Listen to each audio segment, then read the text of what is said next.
Hi there, I'm Alimul Karim. Today on behalf of Tech Forum, I'm going to talk about object-oriented programming. If you're already from an object-oriented background, then this talk may bore you because this is going to be very detailed and mostly for beginner to advanced level. So if you have never done any object-oriented programming before or have few knowledge, then this is the session that might help you object-oriented programming for the rest of your life. Finally, I can promise you that this is going to be the best object-oriented programming video that you ever going to find on internet.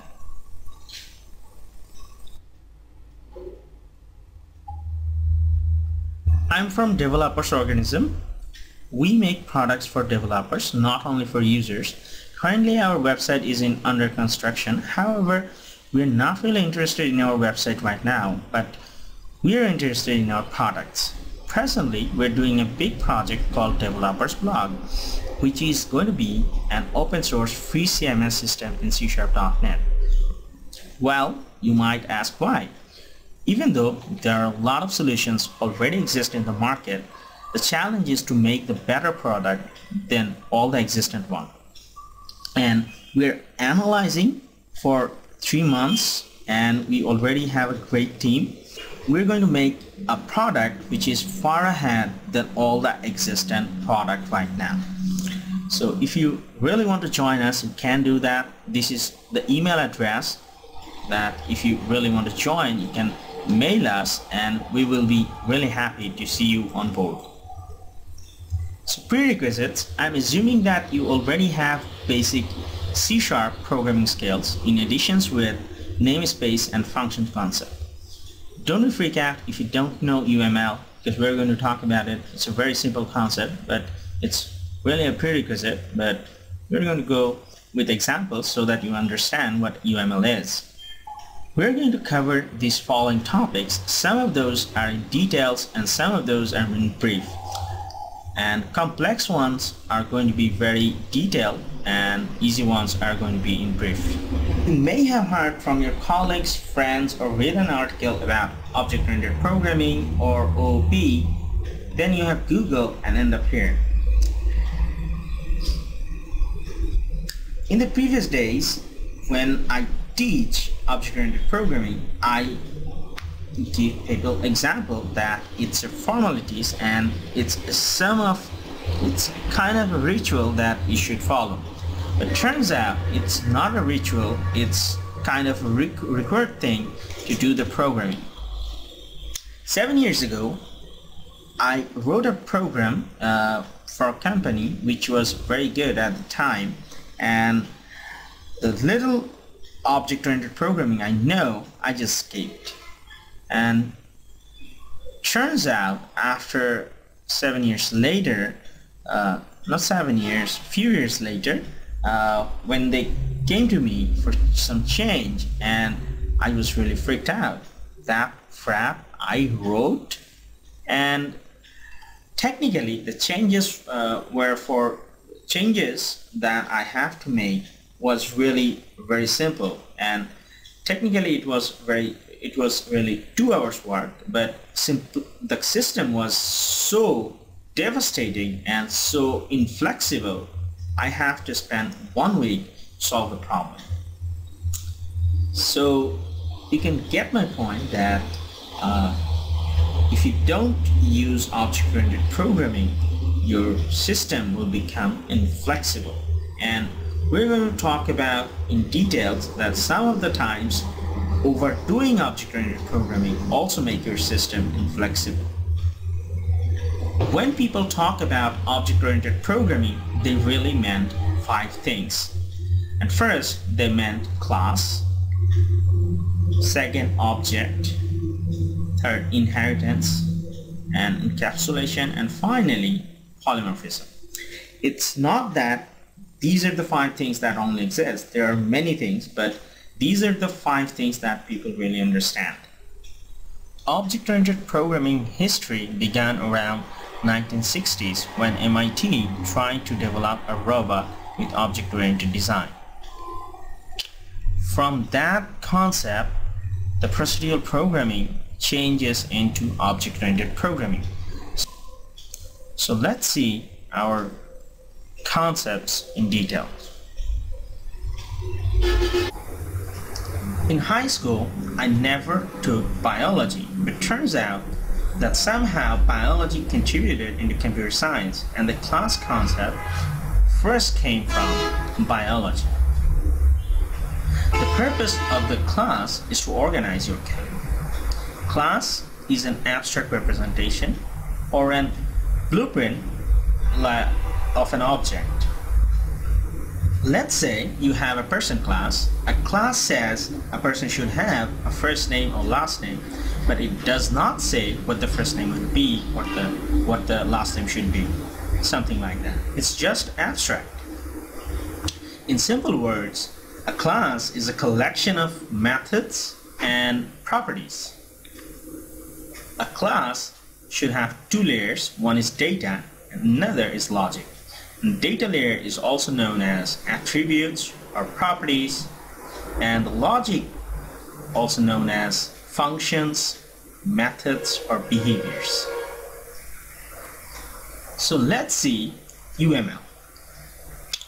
We have talked about UML that you should have know this, but it's really very simple. I don't really think that you should have to Google.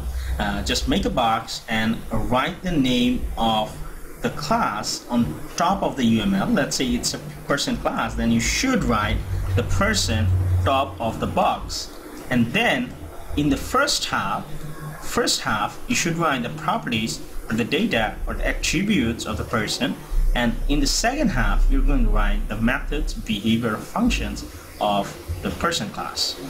UML is really represent a class in short. That's it. So let's see a UML of a person class. Let's say this is a person, and a person should have a first name, last name, date of birth, address, gender, and these are data or attributes or properties. And the second half will contain the behaviors or functions or methods. Whatever you say is correct. Behavior, logic, methods, or functions. So let's say you have a calculator application and you really want to use the classes. So what you can do is make separation of your logics and into separate classes. Let's say you have basic functionality of the class, so you put those basic functionality in the basic calculation class, and you have scientific calculation part, you put those into scientific calculation class, and this way you can organize your code. This is the purpose of the class. So what is object? So a class is an abstract representation like this, and the object is like the house itself, building on that blueprint or the abstraction. So if you assume that this is the blueprint of the house, which is the class, the object is making the house on top of that blueprint. So a person, let's say the person class we have here, when we create the person class equals new, the new creates the person class, and this new instantiate the person object into this person, smaller case person. So this is the object and this is the class. That's it. And this is the data type that we are picking up. So you have seen the object. So this is the object creation. So how you can set a property or change the properties in a class, it's very simple. After creation of the object, write the object and put a dot, and you'll see the properties of that object. In this case we have first name, last name, so I just dot the person, and then I got the first name, and then I'm putting value alias. And this is how you set values. And last name Roman San, this is how I set values. And how you get the values, it's very simple. It's like setting the values, but taking it in another variable. That's how you get the variable. That's it. Now let's see some coding. before taking our hands on coding, you should have to know a few things about class. Anything you write in the class is known as the members of the class. So whatever you write inside the class is the member of the class. In addition, by default, all the members in the class are private. That means if you don't define any access modifier, we're not really going deep into the access modifier right now, but try to remember that. It will help you to cope with other lessons later on. That when you do not write any access modifier, it assumes that a member inside a class is private.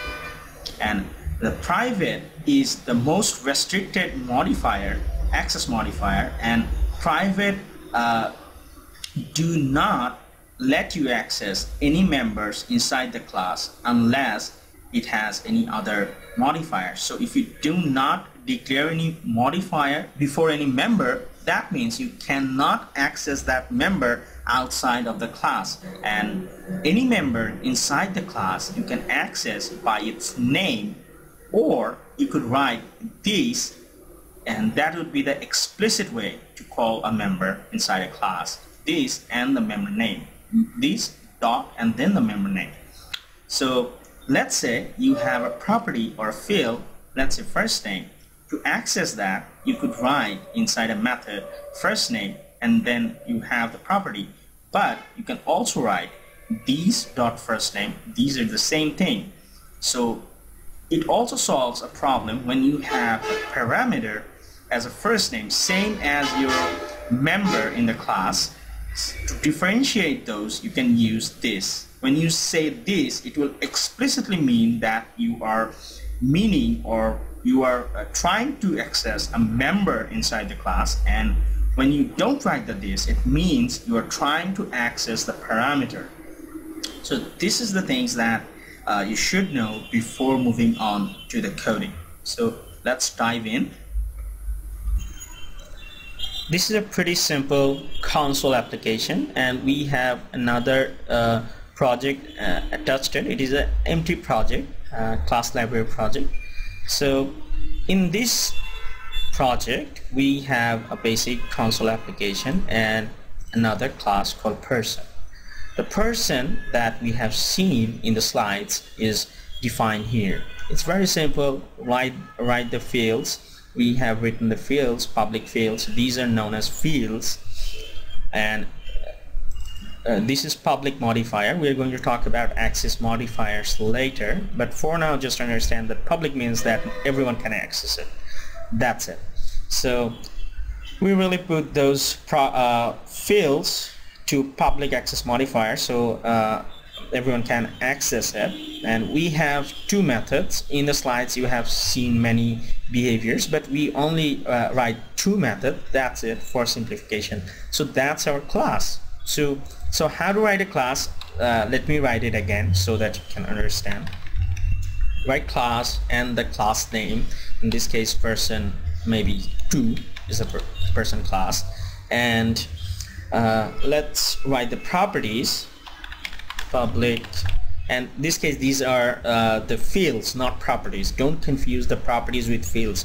Try to remember that these are the properties. We're going to talk about these are the fields, and we're going to talk about the properties later on. So string, first name, let's say, just, and to write a method, what, and define the method. That's it. So that's how you're going to create a class. This is it. So a class should be, one class should be in one class file, but you can write multiple class in one CS file, but it's not really recommended. The best practice is to put your other classes or interfaces into separate files. This way you could find your classes very easily, and the best way is to keep your class name as your C# file name. So then in this case the C# file name is person, so I write my class name is person. If you go to the program, this has a class name of program like this. So this is the best convention, but you could write whatever you want. It will not complain and it will run just fine. So that's it. So we have seen the class. Let's see an instantiation of the class. So person, you could write anything. You don't have to write only the person, but for simplification I'm just writing the object name as person. That's it. And new, like this. So to change the first name, I just go to the first name and say that first name is Elias. That's it. For now, that's it. And let's say that I tell my person to walk, and let's see what's happening. Elias is walking. That's it. It happens like this because I have a console.writeLine method in the walk method. As you can see, it's very simple, nothing complex here. So that's how you instantiate an object from a class, and then you manipulate the object by accessing the properties or calling a method. To call a method, you whenever you see in a programming language, in most popular programming language, this parentheses is, you have to understand that this is a method. So it's a method, logic, or behavior, what we have discussed earlier. So that's it. And let's go to our slides now. So let's see a class constructor, because a class, when a class is created, the constructor is the first method that is invoked. A class could have 0 or multiple constructor. Even though a class doesn't have a constructor, it will call the constructor implicitly. So constructor is always called. Whenever you call new, then person, the constructor is implicitly called, even though there is no constructor. When you write a constructor, it is explicitly called.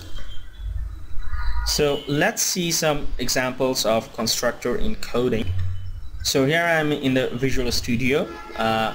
We are going to the person class. To write the constructor, what you can do is write a public and then write the same name as your class name. That's your constructor. The exact name as your class name. That's your constructor. So you can have 0 or multiple constructor. We're going to talk about multiple constructor later, but you can have multiple constructor by overloading method. We are not going to talk about overloading right now. We're going to talk about overloading later. So when we talk about overloading, you'll understand that how you can create multiple constructors. And you could do something like this. You are initiating let's say an array or something like that. Whatever this type of object you do, work you do, you can do it in the constructor section. So let's just go very simple and write line that a person is created. Person is created with name. Let's see that what happens to the name. So first name, that's it. So let's run the code. We don't need any change in our code. So whenever we call the person, the person is created method is executed, but the person name is really empty, so it really doesn't show anything. You really go to the code, it's really empty string, null string, so it doesn't show anything. So it only shows those two console write lines because this was the first one executed and the next executed when the walk method is called. That's it. It's very simple, not complicated. So another thing about the constructor, In Visual Studio you could write constructor very easily. If you write ctor and hit tab, you will have your constructor. That's it. So let's just delete those lines because we are not really interested in the constructor of a person right now. Let's go to our slides. So let's see how to create a destructor. A destructor is used to clean up your memory or to make your application more efficient. But luckily for C#, if you have any memory leaks or memory problems, the garbage collector will kicks in time to time and clean up your memory. You really don't have to do this, but sometimes it's really a good practice to use the destructor. And when you have a huge list of items, it's really a good practice to remove it in the destructor. So let's see how to create a destructor in a class. So let me switch over to Visual Studio. Here I'm in the Visual Studio. We could go to our person class, and I have separated my person class with those regions. I really like to separate my codes and like to use the regions, and you could separate your codes like regions. I will show you. You could do it by Control K and then S. Then you go to Visual Studio and go to region, and then I'm going to say that destructor, because you can have only one or zero destructor. To write a destructor, you have to put the tilde sign. I call it tilde sign. I really don't know that what it's called, but really remember that it's really called the tilde sign. So whatever it is, put this and then write your class name. And that's it. That's your destructor. So if you have a huge list, you should clean up your list, but for now we're going to just print out that destructor is called. That's it. So let's really run the program and let's see what happened. And I'm pretty sure the destructor will not be called. So where did I make mistake? Okay, so that's it. Destructor is not called. So destructor, why is not called? Because my person is not destroyed. So let's really destroy it by setting it to null, because it doesn't have any memory reference to it. So a garbage collector will kicks in and destroy it at some point, and this is when the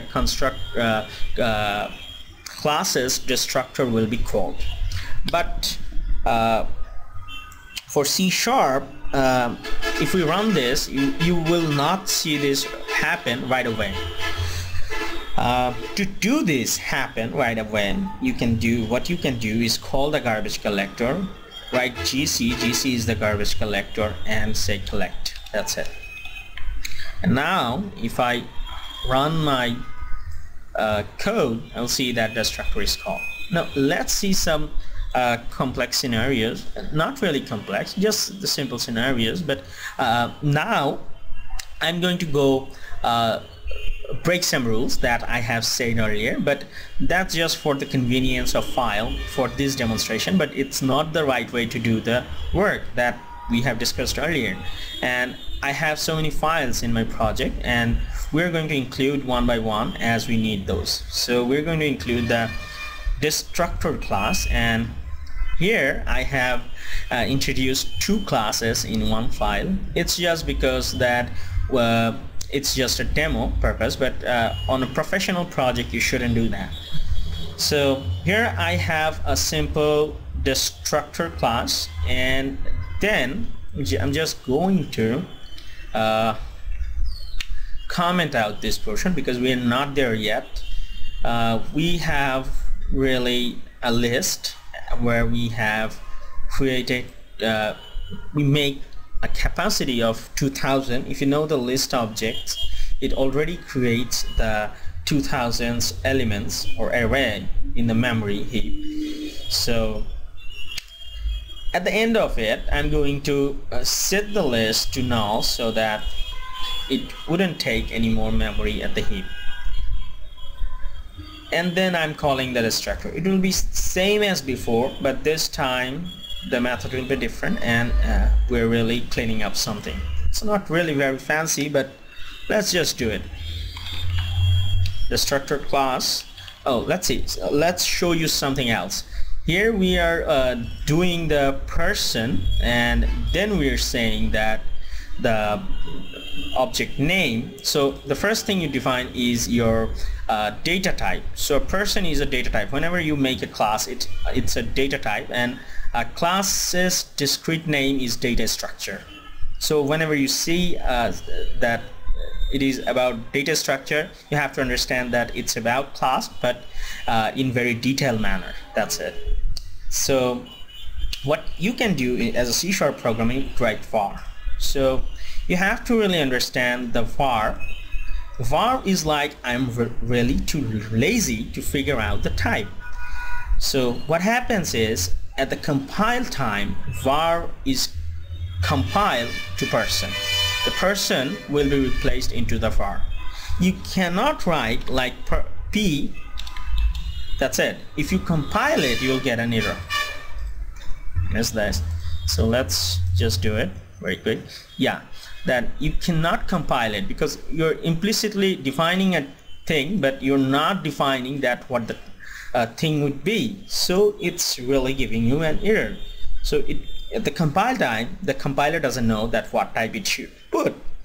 So that's it for var. And there is also a dynamic data type, and let's really go over dynamic very quick because many people are confused with dynamic and var, and dynamic and var are not really two same things. Dynamic resolves at runtime and var resolves at compile time. So whatever happens here will be defined at compile time when I put the start command. And dynamic resolves when you need the object, or at the runtime when you call the object, it will resolve. Dynamic is weakly type. If you ever have any idea about weakly type, C# is the same type, strongly typed and weakly typed. So let's not go very deep into this because there are very deep conversations about these type of topics. Just go very simple and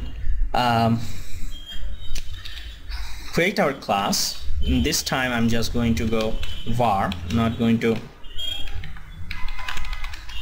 equals to new destructor class. That's it. Destructor,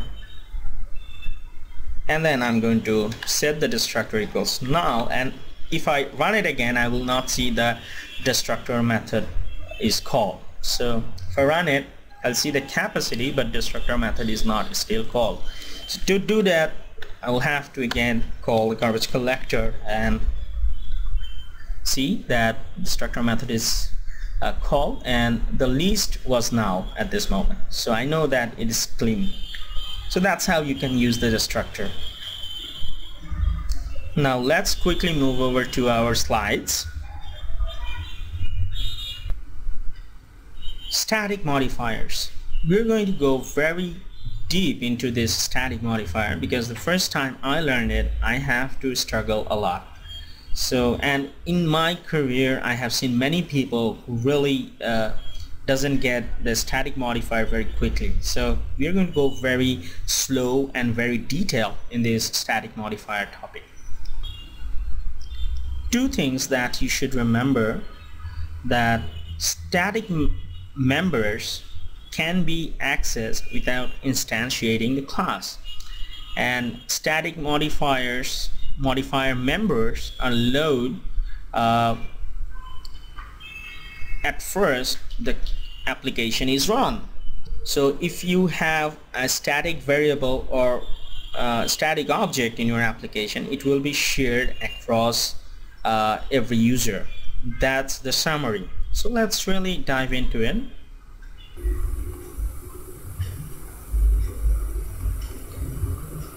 If you're marking a class as static, then you have to mark all the members as static. If you don't do that, you will face a compilation error. And if you have a static class, you cannot inherit it as well as create it. And static classes don't have any constructor or destructors. So what about the members? So public static members can be accessible by class name only from anywhere without instantiating the class. So you instantiate a class by new keyword so that you can access any public static member without instantiating the class and from anywhere by its name only. It's a very important concept. We are going to go very deep into it. And if you have a private static member or only static member inside a class, then you can only access it from the static members only. That's the two concepts that you should remember for the members, and we're going to go very deep into it with examples. And let's see the next slide.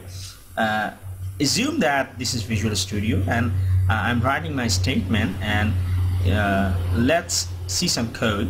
Let's say that I have a class A and a method, public static method print, and I have a private non-static method that is foo.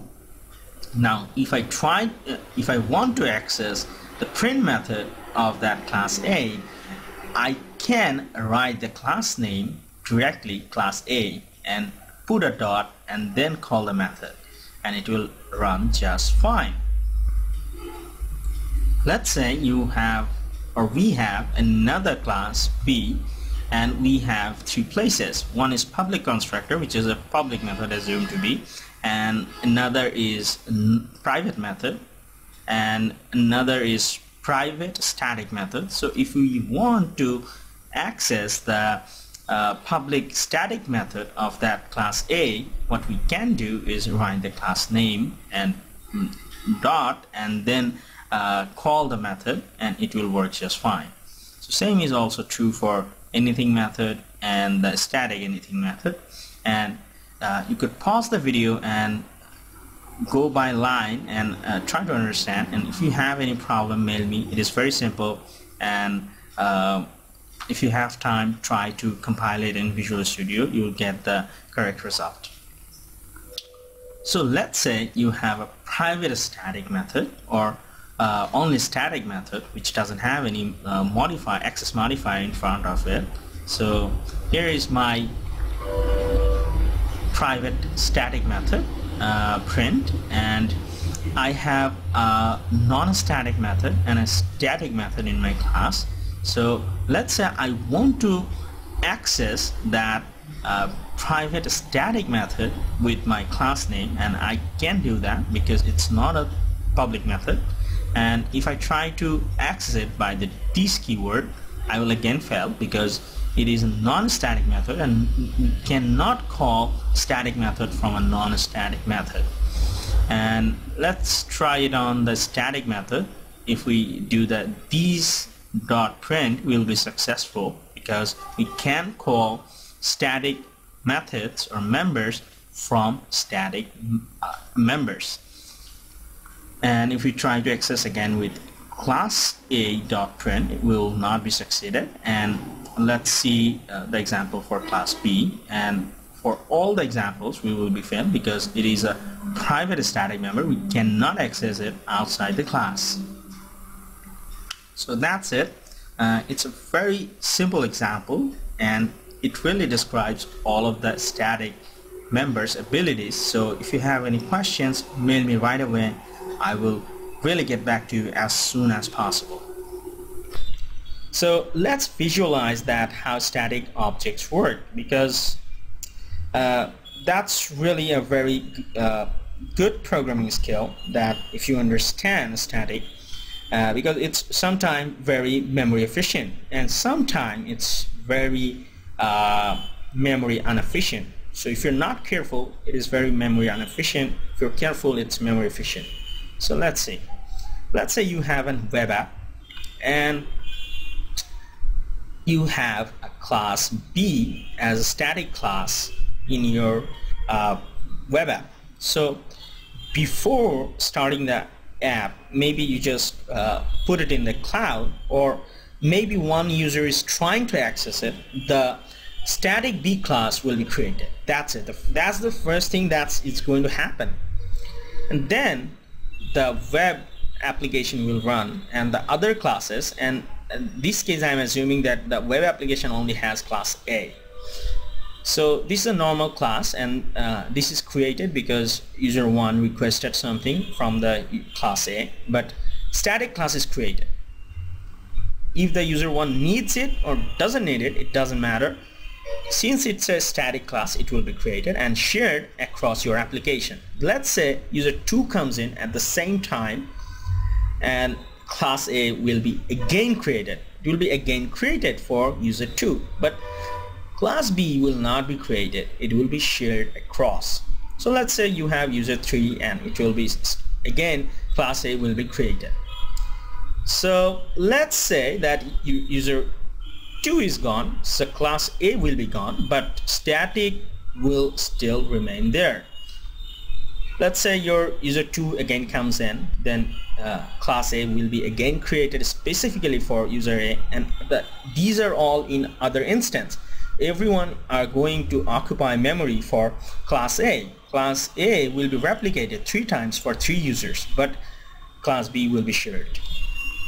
Let's say user 2 is gone, so the class A for user 3 is gone, and so on.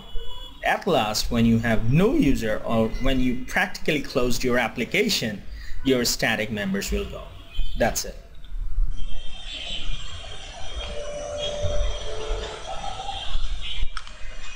Passing reference parameter is very interesting, and lots of people are failed to explain, and lots of newbies are really suffer from understanding this concept. So that's why it's not a functions session, but it's really about the function. And why I choose this topic, it will come up when I really finish talking about it. So I've seen that a lot of newbies suffer to understand passing parameters as a reference type or the value type. So MSDN says that the primitive types are passed as copied, or a value type. So value type means it's copied, and non-primitive types are passed as reference. So at this moment, if you don't know about this, you are really confused. So let me give you some light on this topic. And let's say that I have these functions. So I'm saying that this function is a non-reference type. So I'm choosing explicitly choosing the string, because the MSDN says that the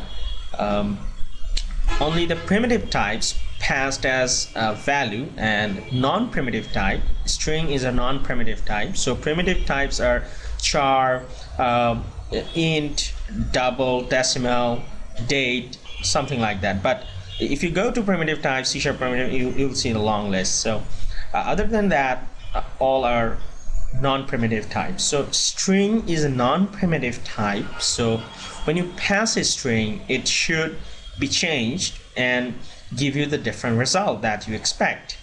So in this case, I'm just marking as static so that I could call it from the main function. That's it. Static doesn't play any role here. So let's see. I have x equals to hello world, assuming that it's Visual Studio. I'm just putting it in slides so that you could understand easily.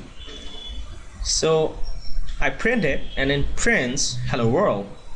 And let's say I pass my x to the change function, and these x and x are not same. If you know from the functions lesson, this is like in Bangladesh, and this is like in Maldives, something like that. So in 2 different places, and each of those doesn't know of each other. The only way they know by passing it to the function. These x and these x are not same. After passing this will be same or be linked. So MSDN says that when you pass the X, it passed as reference type. So if I passed it and I changed it, so reference type means when you change an object or change something, it will remain same for finishing that function. So the change should change the change string X, and after that it should print change. But if you run it in Visual Studio, it will give you that hello world. It will be still same. So when I see it at first time, I was really puzzled because they say that it's a reference type, and I couldn't really understand that how it's really happening. So when I asked a PhD guy, he was also failed to describe the fact that what is going under the hood. So what he says is that it's just immutable, or when you see a type is immutable, it means it's a fixed type. But it really doesn't explain a lot, so we're going to go very deep into it. So next, what I'm doing, I'm passing my X to a change ref function, which is a reference type function. If you know from the ref keyword in Visual C#, so ref really does is change anything. If you pass an integer with the ref keyword, after that if you modify the integer, you will have the modified integer after the function is executed. So after that it really prints changed, but I shouldn't have to do that, because only for primitive types I should have to do this, but since it's not a primitive type, it should be passed as reference. So what's going wrong here? So let's see some of those in terms of memory. So string is a mutable type, which means it's a fixed type. So what happens is, whenever you create a string, it creates in a new memory location. It really doesn't change the previous string. Let's say you first time say hello world, and next time you're changing the hello world to change. So it never really changed the hello world. What it does, it looks up to the heap or memory and then assign a new location for changed and make a new string. That's why it's a fixed type. Every time you change it, it really makes a new string. It doesn't change the previous one. That's why it's a fixed type, or said to be immutable. So let's see in terms of memory that what happens. So when you say that string X equals hello world, it really creates a new string in the memory hello world. So when you call the console.write line, it really prints the hello world from that memory heap. So when you call change, so it really passes the reference of the location into the function here,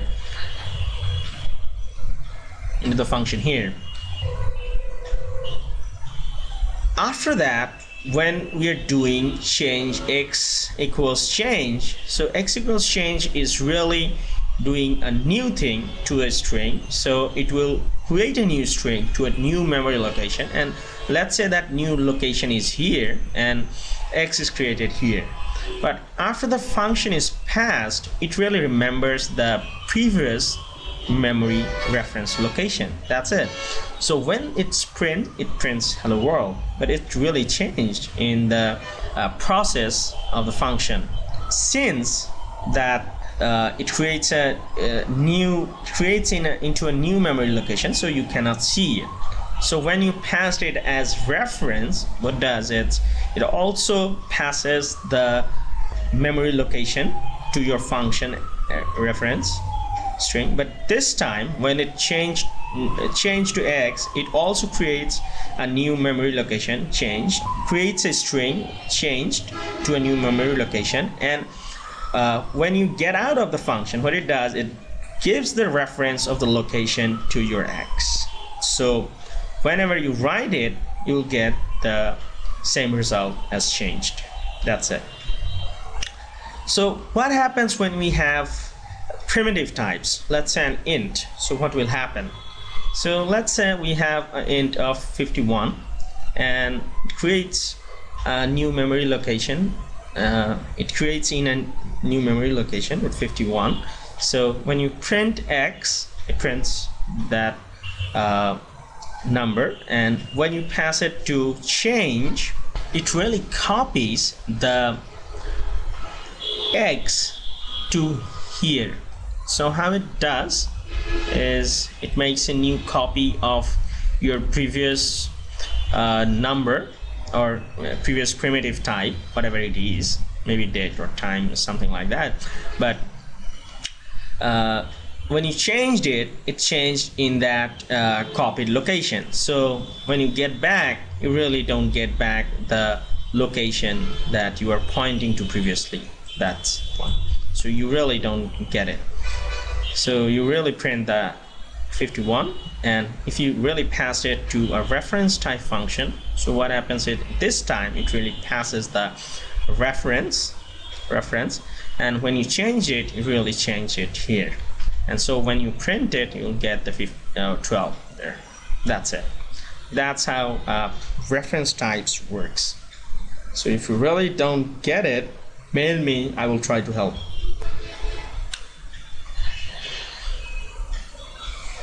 The reason behind giving you this example is you can pass your class as a data type in a function parameter. So whenever you pass a class as a function parameter, what happens is it passes as a reference type. So you really don't, so that you don't confuse with the value type or reference type. That's why I explained it.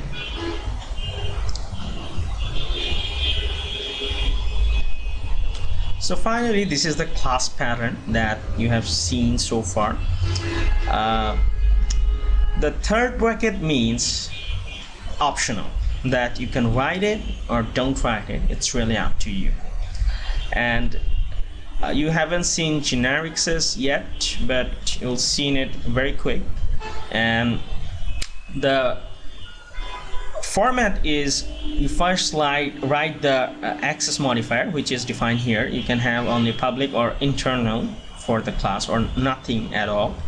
If you don't have anything, it means internal class. So access modifier, then modifier. The modifier can be picked from this list.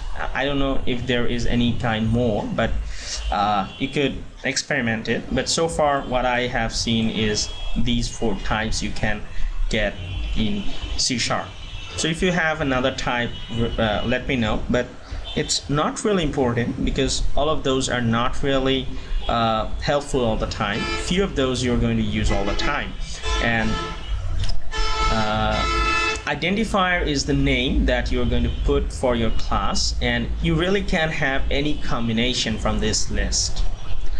And static, we have talked very detailed about it. You cannot create it as well as inherited the class.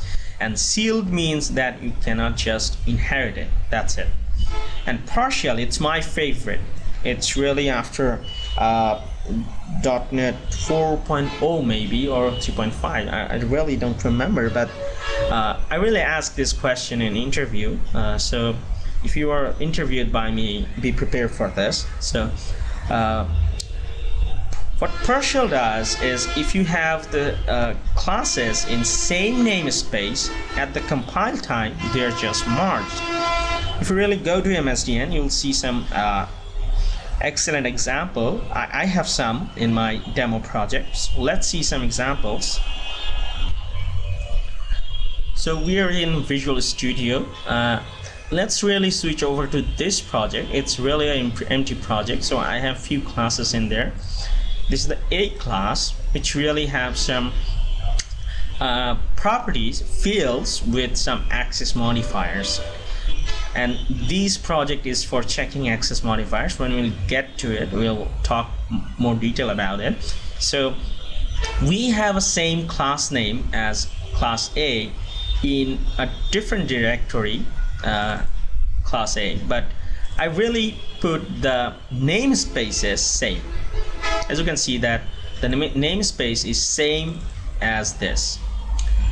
And if you see the slides, it says that partial classes only combine or merge if they're in the same namespace. So if I really include these files in my project, let's include the class C as well. So what should happen is in the compile time they should be in the same class. So in class A, in this different folder, I really have only one field what says that public int. It's a public, so it could be accessed from anywhere.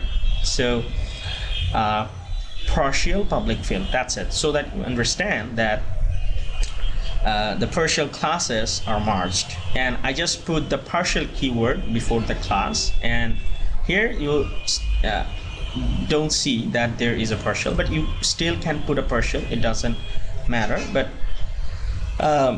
there should be one class which shouldn't have partial, but I really don't think that compiler will mind if I really put this. Yeah, compiler doesn't mind, but the convention or the best thing to do is put your one class that doesn't have the partial in it. So partial means there is some other class which is same name as this. That's it.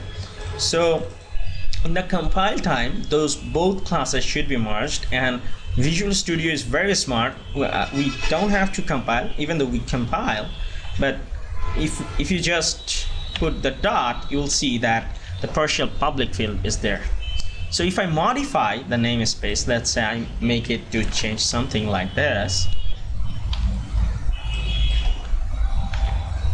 So if I just change the namespace, and if I came to A, and if I really try to access the partial public field, I can. So let me go over to our slides after excluding those.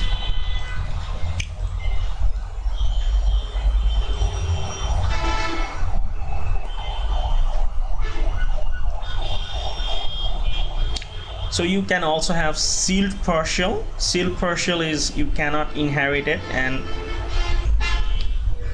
it will be merged at compile time if the namespaces are same. So we are very close to ending the class session. It's the conclusion. And whenever you create a class, you create a new type of data. So when you create a string, it's really a string class object, and when you create a list, it's a list type of object, something like that.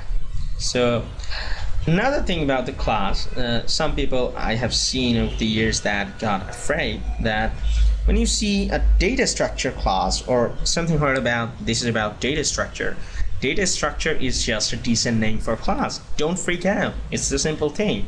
In data structure, we really talk depth about various kinds of data types, like the list or linked list, something like that.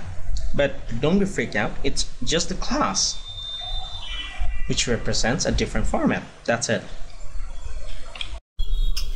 So now we are at the inheritance topic, our third most important topic in object-oriented programming. So there are many definitions about inheritance, and I really simplified into one sentence and very short, that inheritance is something like getting something from previous generation. That's it, getting something from previous generation. So let's see a scenario where inheritance is not there. So let's see when we really need the inheritance first. So we have these properties of a person, and a person could walk, talk, and eat. And let's say student also have same type of properties: first name, last name, date of birth, address, gender, something like that, but extra fields, CGPA, completed course, and so on. And he also have behavior like display, something like that. And a teacher also have first name, last name, date of birth, something like that, and method or behavior display. So how we can implement it? We just write the code. So let's see some code. We are in Visual Studio. So let's switch over to our previous project, and here you can see that we really don't have any code. We just cleaned it up, and there is two classes, student and teacher, that I have written earlier.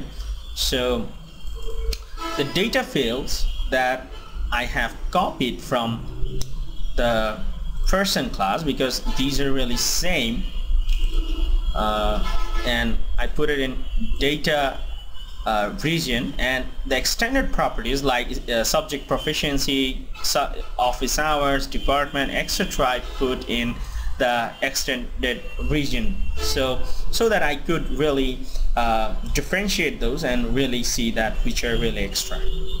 And display, in the display method, I'm just saying that his first name, last name, proficiency, and so on, displaying all the fields. That's it.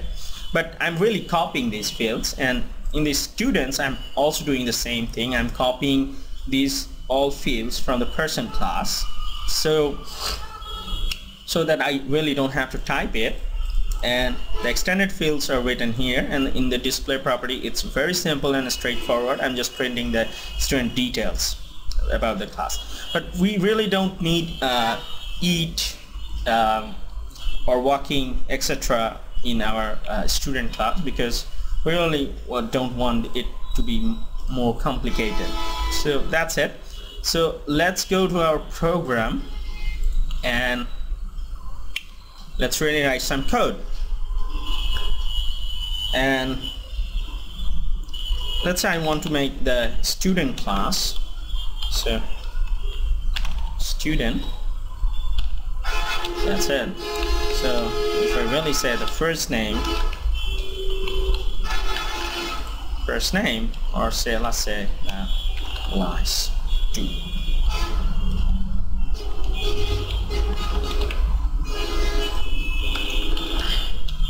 last name Romanson, and let's really display our student. And we really didn't initialize the completed course. Let's say 5. Okay, so let's just print it. So you'll see that we have a default date of birth and others are written here. So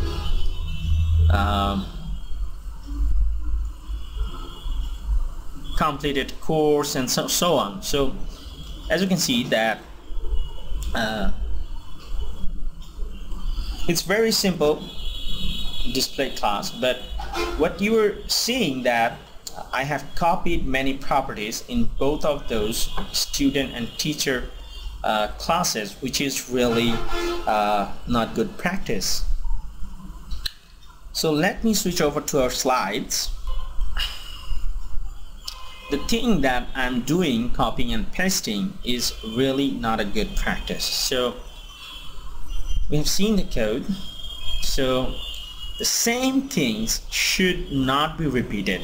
That's a design principle. So the principle says that do not repeat yourself, try.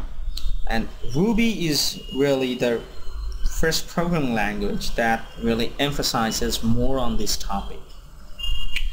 Principle was there, but Ruby really influences or emphasizes it more, and after Ruby, many programming languages really influenced by it.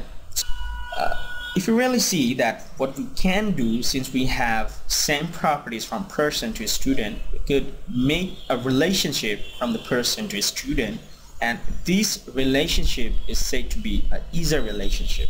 So a student is a person, teacher is a person. It seems logical, and let's see that how we are going to do it. So we're grayed out this portion because we have this portion in the person.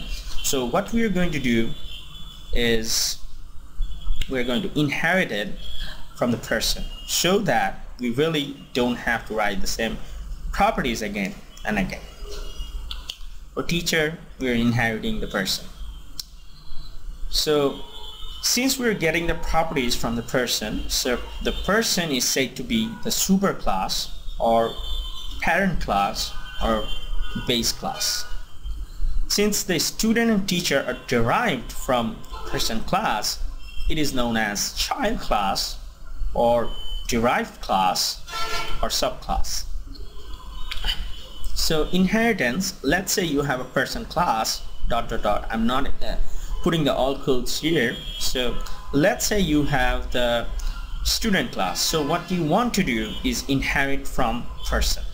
So teacher, you want to do the same, so that when you initialize the student, you could set the first name equals alias. There should not be any problem. So in C# what we do is put the colon in front. That means we are inheriting from the person. That's it. And C# and Java and some other language like PHP only supports inheritance from one class at a time. So you cannot inherit from multiple classes at a time. But C++, programming language like that, supports multiple class inheritance at the same time. So that's really an important point. So if you really say that student is a type of person and is a type of, let's say, X and Y, then it will not compile. It will give you a compilation error. So after that, you just assign the values. Let's see some of the coding in Visual Studio. Previously we have seen our student and teacher class without inheritance. Now we're going to see the inheritance, and we have the inheritance coding in here. So here is my student class, which is inherited from person, and I haven't included the namespace. To include the namespace, I'm just put my mouse cursor and press Ctrl dot to import the namespace, and here I'm saying that OP dot polymorphism. That's it. So that's my person, and same thing I have to do for the teacher class. And when I do that, every error will be gone. And here I'm achieving the same thing, but I'm not copying the same thing from the person class. In the previous example, as you've seen, that I have copied these properties, but the fields, but here I haven't copied those fields. I've just applied the extended field, and it will work just fine as before. So let's see some of those in action. So this time, because it's in the different namespace, as you can see that the namespace is different, so OP but inheritance, so I have to initialize import that namespace, and if I really display it, I'll have the same thing. So this time I really don't have to write the repeated things. So thanks to inheritance. So I hope you understand this concept. Let's move on to our slide.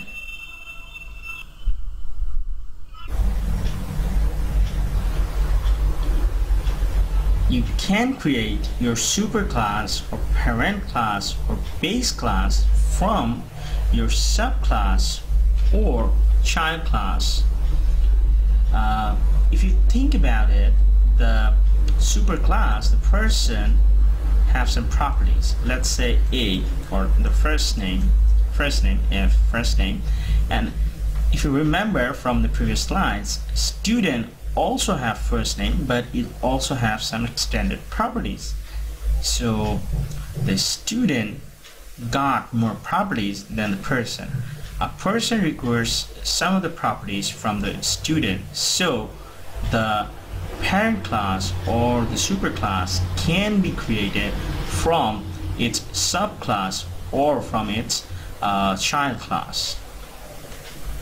So you can create person student from a student class, or instantiate a person class from a student class.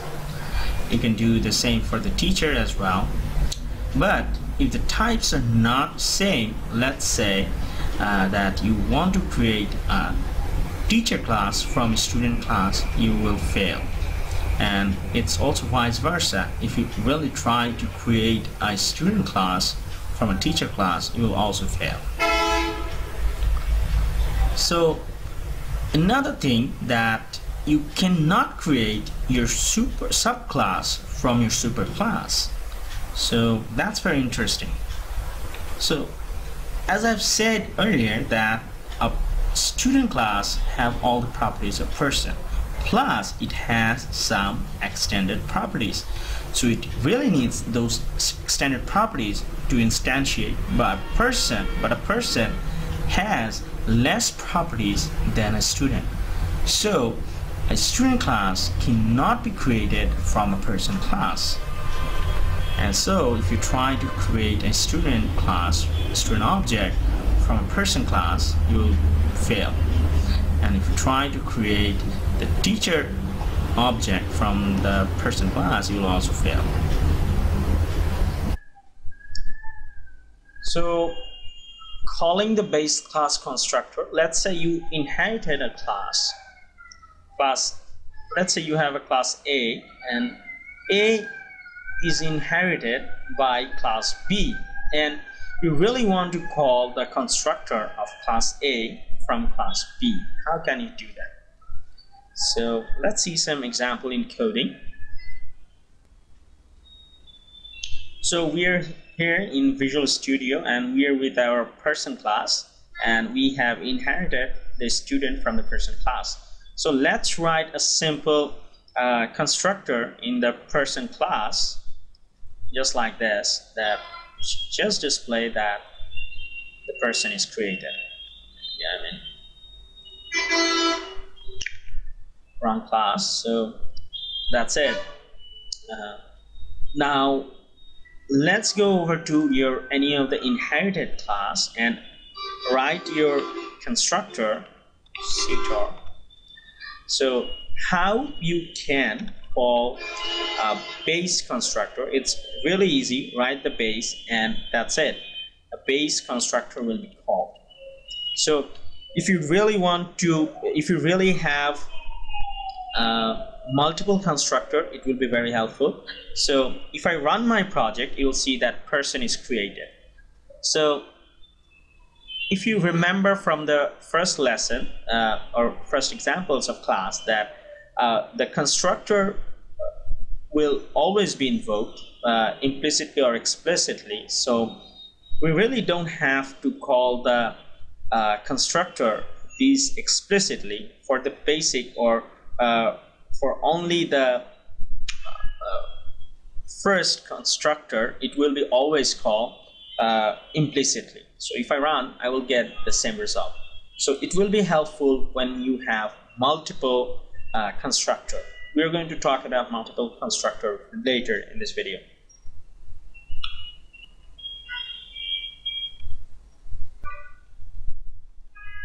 So let's say I have an example, and in example I have class A, class B, and class C, and class B is inherited from class A, and class C is inherited from class B, and I really want to call base methods from these inheritance. So let's see some examples. I have a definition of class A, and I have walk method, base walk. So it will call the walk method. And let's say I have another example of these.walk. So see the difference between these and base. This is all about this lesson. So when I call this, it also calls the walk method, because there is no inheritance there. So when you call base first name, it's just called this, these first name, call this, same. But differs when we call in the inheritance section. So if we call now base.walk, it will mean that point to the function to your base class or the parent class. That's it. So when we say this, it means a method inside this class, not outside of the class, but this class. So this walk means this method. If we call this from this B class, you have to understand that. So if we say that base.firstName, it will represent the first name from the base class or parent class. And if we say these.firstName, it will represent these first name. So let's say I have C, class C, which is inherited from class B, of course. So I made a mistake. So let's pretend that it's really inherited from class B. And when we call that base.walk, it will call the base method of its parent class. And these means this method, and base means the parent class's first name, and these means this class's first name. That's it. So this is about the base and these example, that how it differs from one another.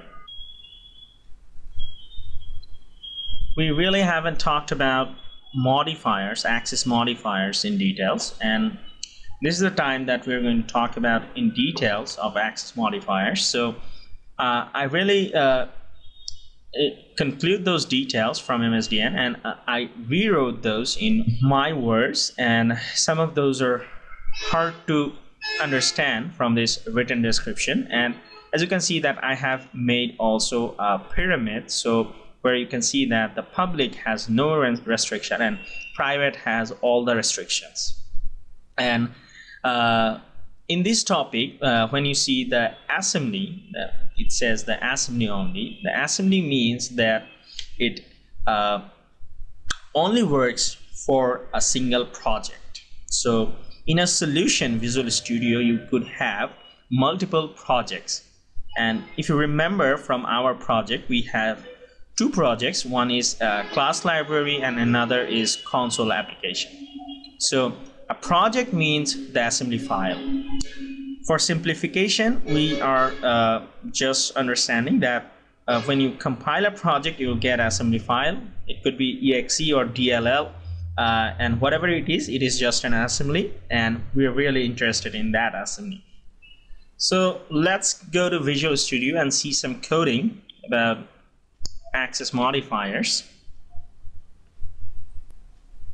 So here I am in Visual Studio in our simple project, and as you can see that we have two projects in our solution. So one is class library and another is the console application. The console application is going to output a exe file. A class library will output a DLL file, and we have referenced the class library file to our project check access modifier. You can add your other projects library reference from this dialog box and go to solutions and add your other projects assembly to your project.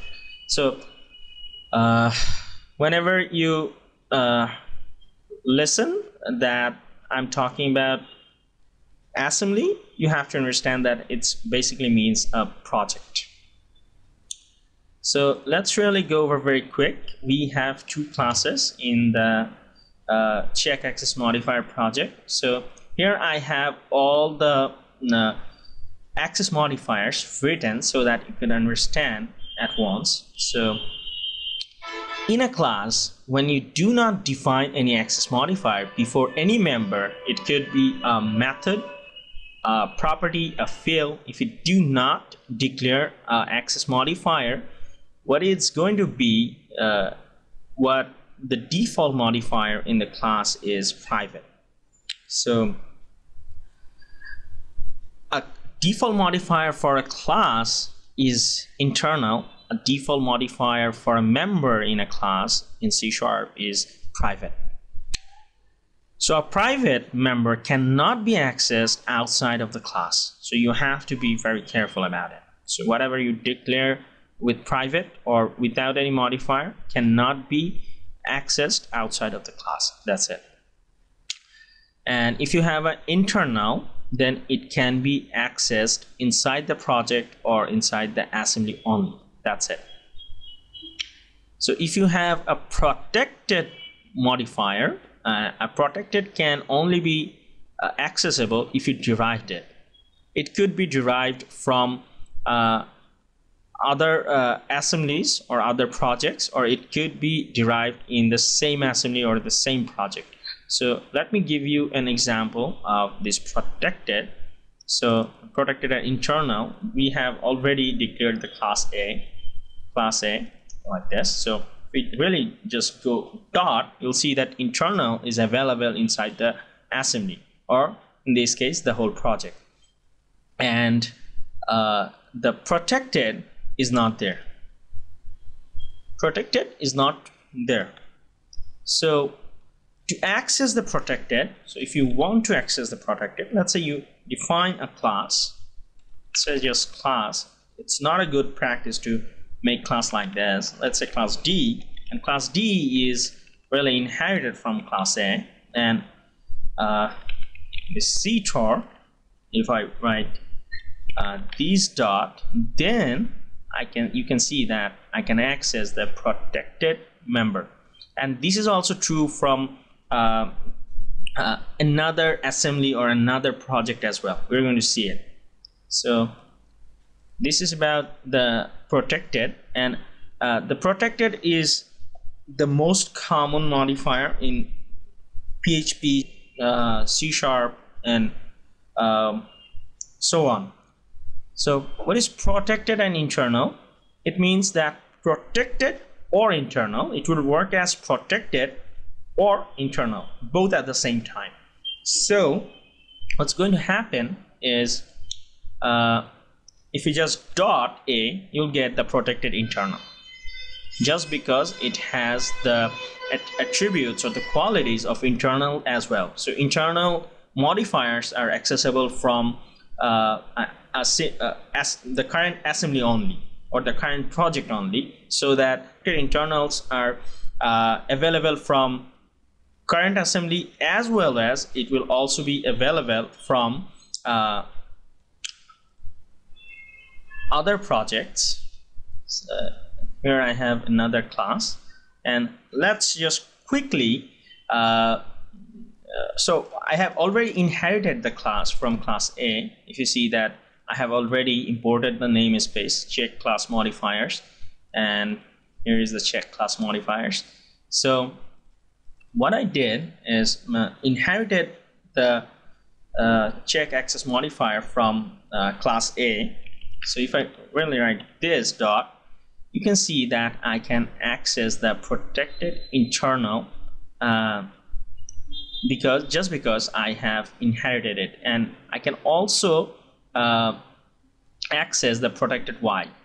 But the protected Y, if you remember, protected Y cannot be accessed inside from the project or inside from the assembly without being derived, but the protected internal can be accessed. So that's the difference between protected and protected internal. So then we have public. It has no restriction at all. So far you have seen public, and private we have talked earlier that you cannot access it outside of the class. So we have static as well. Static, to access the static class, static member, you just say the class name and then dot and get the access static member. So if you really want to access the static, you cannot get it by this. After inheriting, you just can only access it by its class name, if you remember from the static modifier lesson.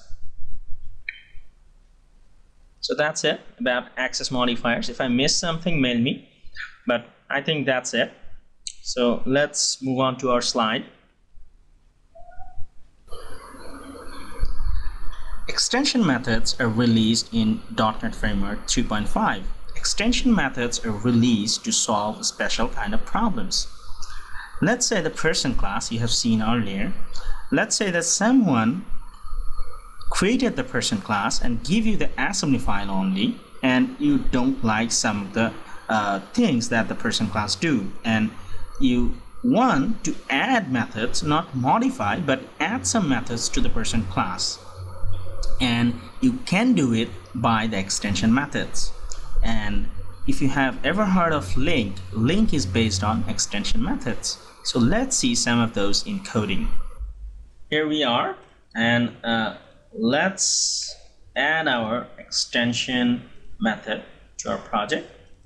And you can see that writing an extension method is very easy, but the requirements is to writing the extension method, you have to make the method static. So you have learned the static so far. So you have to make the method static, and then after that, whatever name you choose doesn't matter. You have to put this keyword after the first parameter. That's it. You have to put the this after the first parameter, and then you write the data type that you want to add this method to. So in this case, that I'm just doing it to the person class, and the person class is here. So as you have seen previously, that in the inheritance, if I really add the inheritance to my project again, so what happens in the inheritance is that we have methods that already exist in the person class. But let's say that we really want to add something to the person class, and so that that extension would be populated to the student as well. And by this example, you can also modify the string class. Let me give you another example. So in previous days, if you really want to convert a string to double, what you do is double dot try parse, something like that, or parse, and then pass the string. That's it. So we have to do like this. So if we really want, let's say I have a number and I want to convert it to double, there is no method. So I have to call the double class and then call the parse method to do it. So let's say that I want to add a method to this string class so that I have the two double methods, so that I could use it and get the double from the number. Let's do it pretty quick. So public static void, and then whatever name that you choose, to double, in this case I'm choosing, and then this, and then I'm saying string.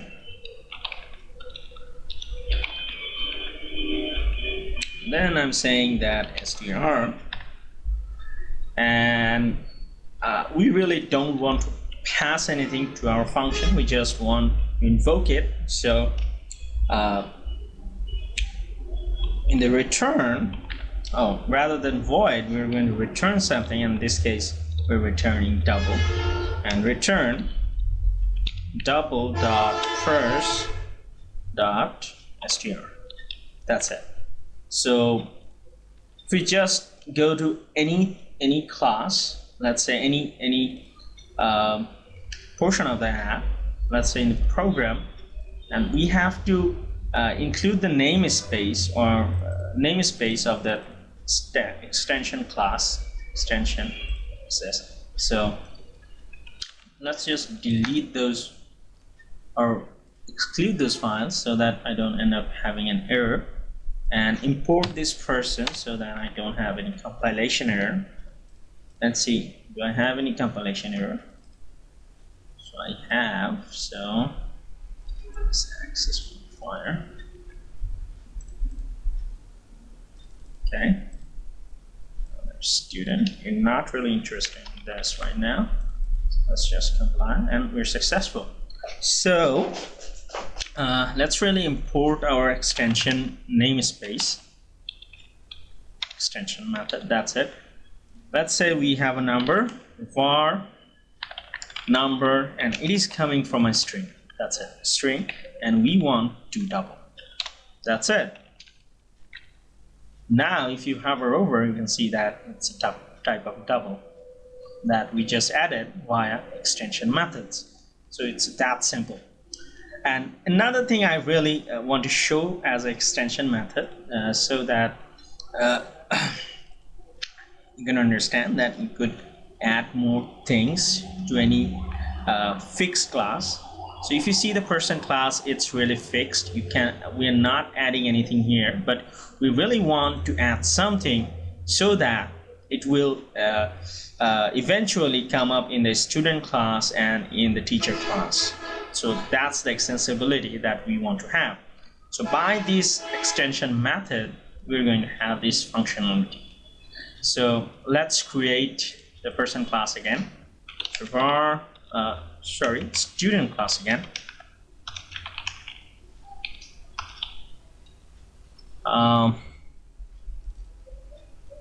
So we haven't included the namespace.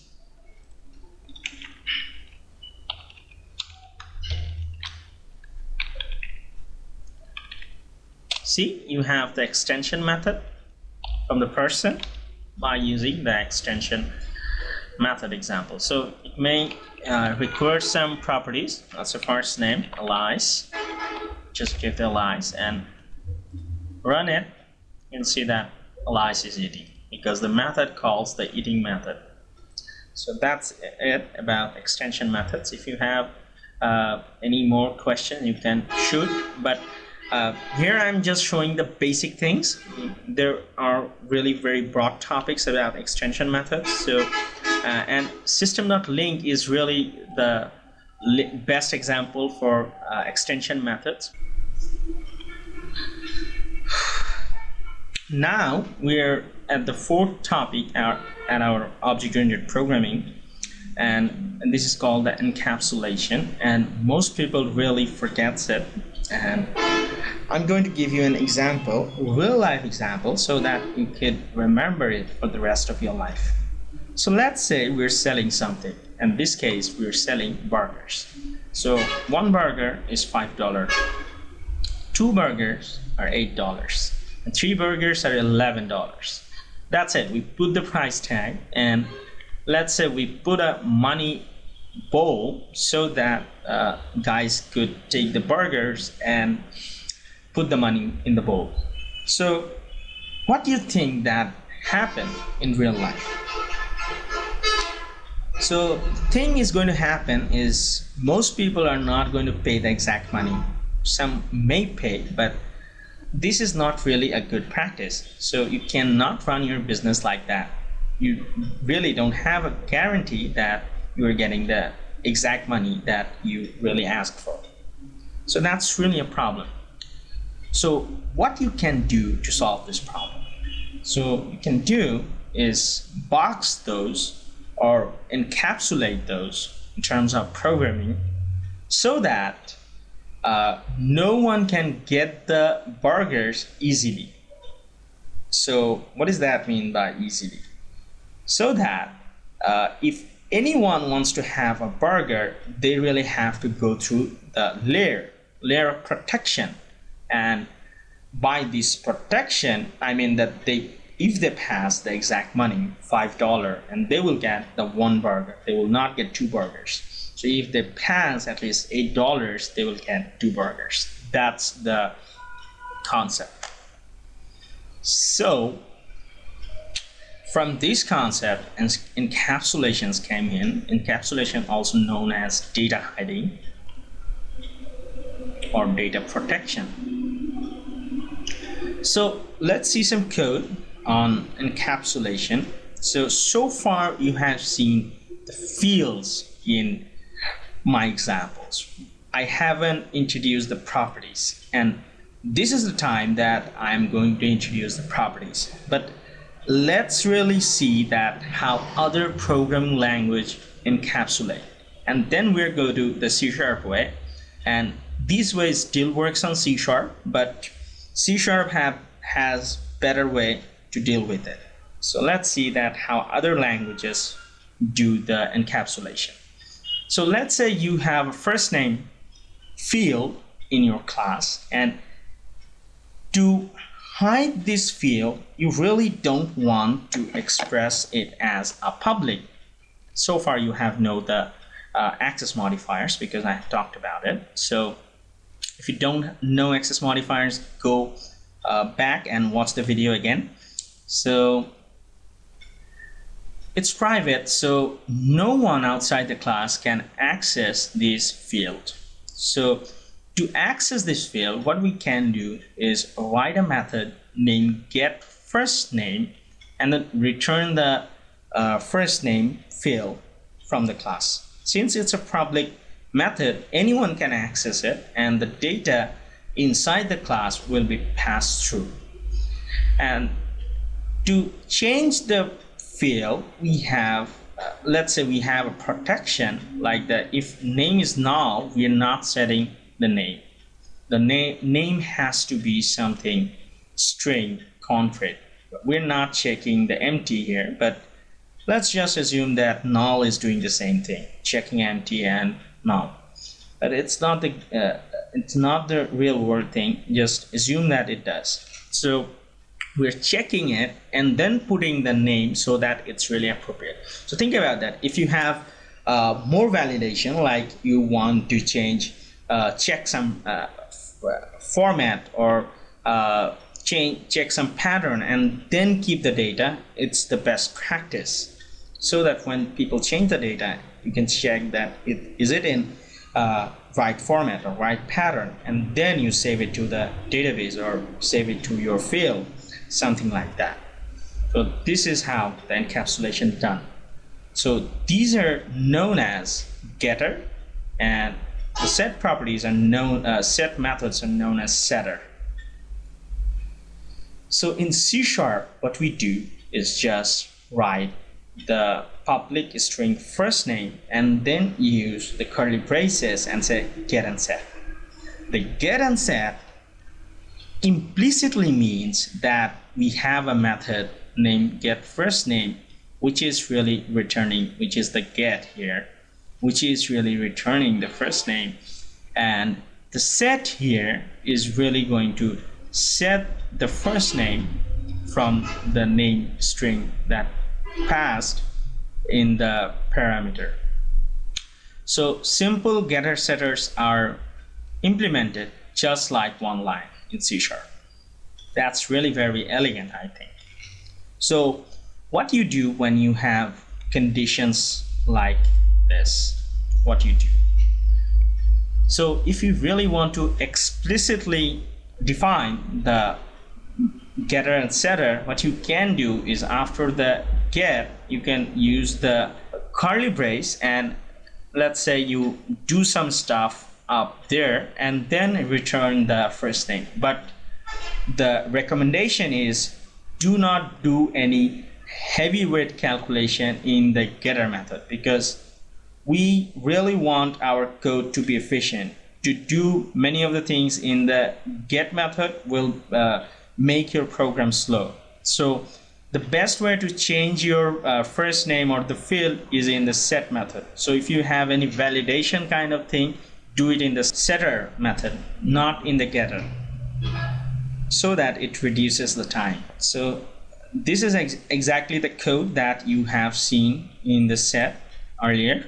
So instead of name, that in the set method, if you write a method, we could name the parameter as anything we like. But when we use C# and use the properties like this, the default parameter is always the value. So when you say value, it means the parameter that passed in. So we're checking the value. If it is not null, then we are putting it to the field. So you really have to have a field when you are explicitly defining it. Other than that, you really don't need another private field. Now let's see some coding. We're in Visual Studio and I have codes for encapsulation. Let me include those. So far you have seen the public fields. So here we have private fields. These are fields, and we're doing this by the old programming way, the getter and setters, as you can see that I have made those getter and setter. We really have only 2 fields, so that you could understand. If you have more, so you have to write more methods like this. So to make it better, we're going to move on to the C# way. This is the C# way. You can write it, the get and set. So if it is just get and set, what you can do just write like this. That's it. So as you can see that we step by step upgraded our code. So first we are doing it the regular programming style. Second, we're doing it in C# style, and then we're moving on to the only implicit style that we're not defining the code. And in the for, what you can do, let's say you have a public field, let's say you have a public field, public get, but you really want the set to be private. You can do that. To make the set to private, just write the private in front of set. That's it. You compile just fine.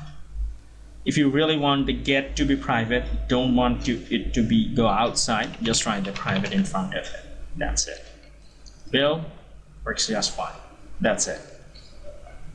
So if you have any more questions about encapsulation, let me know, email me, I will reply.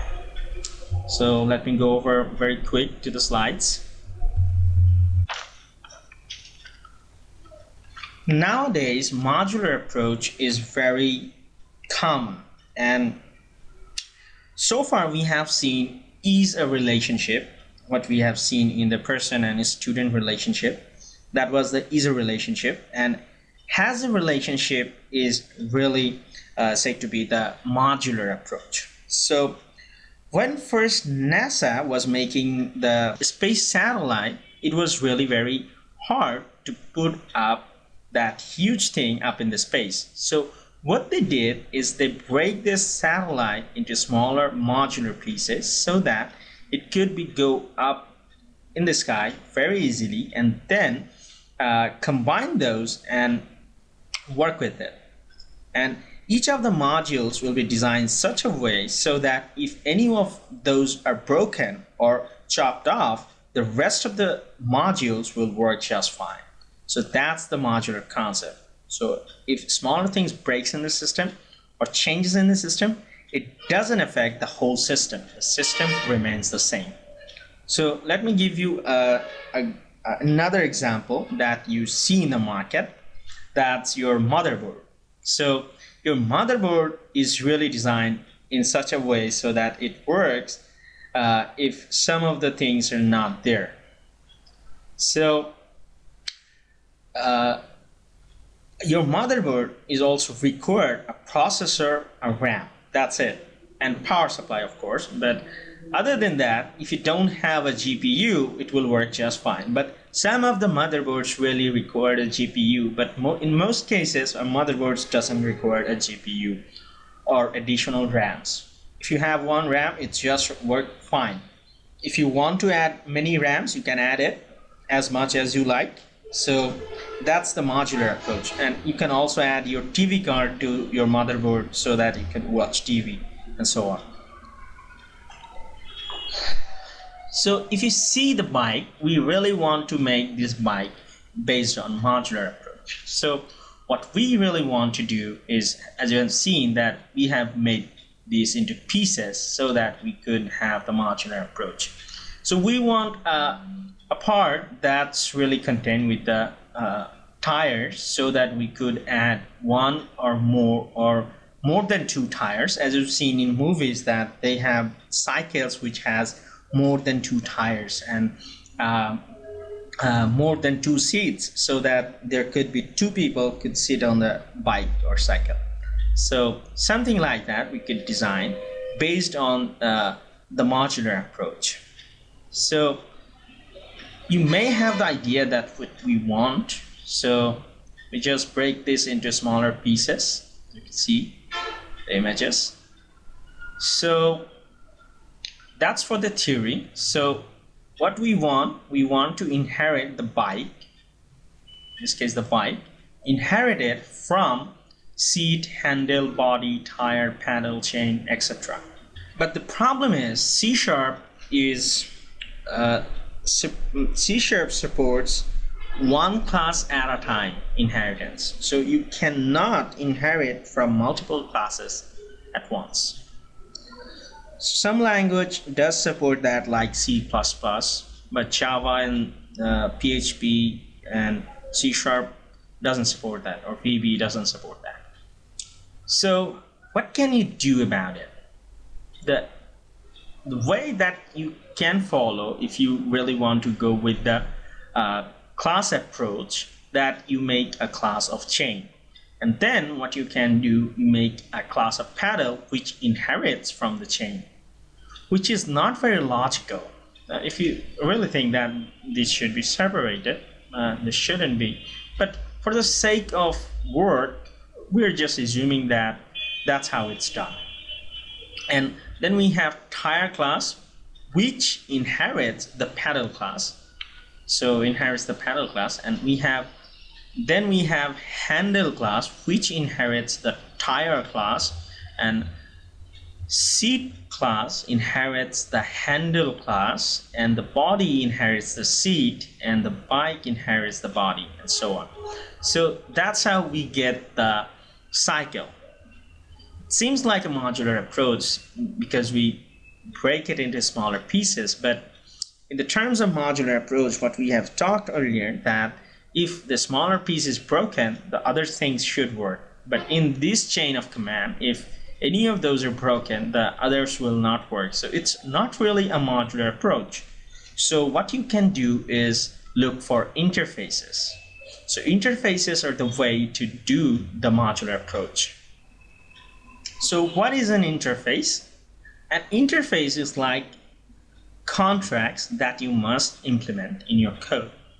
So an interface is like, as we've said, that contract says something, something, something, and you refer that, if you refer that interface in your code, let's say in class, and if you do that, then you have to implement these conditions in your class. That's it. That's the interface. So let's see some of the examples in coding. We're in Visual Studio, and here we have our interface examples. And for these interface examples, I have used the Visual Studio diagram tooling system, the class diagram tooling system. Many developers don't use it because, but I really like to use it when I have many classes and diagrams. It's really easier to work with it. So let's really go to the diagram to see that what I did. So what I have is a savable interface. An interface is just a contract, nothing else, and it's really easy to write. Let's just go to that interface. So that's the interface. I have a property and I have a method. By default, all the properties or method you make in the interface or write in the interface are public. That's it. And whenever you say that your class is dependent on an interface, and you can do like the class as you have did in the earlier class. Just go to the modular example 1. So in the class, what you did is put the colon and write the class name to inherit from that class. So if you really want to implement the contracts of an interface, you just have to write the interfaces by comma. That's it. So you can write multiple interfaces, but you cannot write multiple classes to inherit from. So that's the thing. So after I did implement the iSaveable, because I have iSaveable here, which has changes and save methods. So when I did implement this, what happens is, let's say I don't have any code, just put this code away, clean up, and let's say I write manually that iSaveable.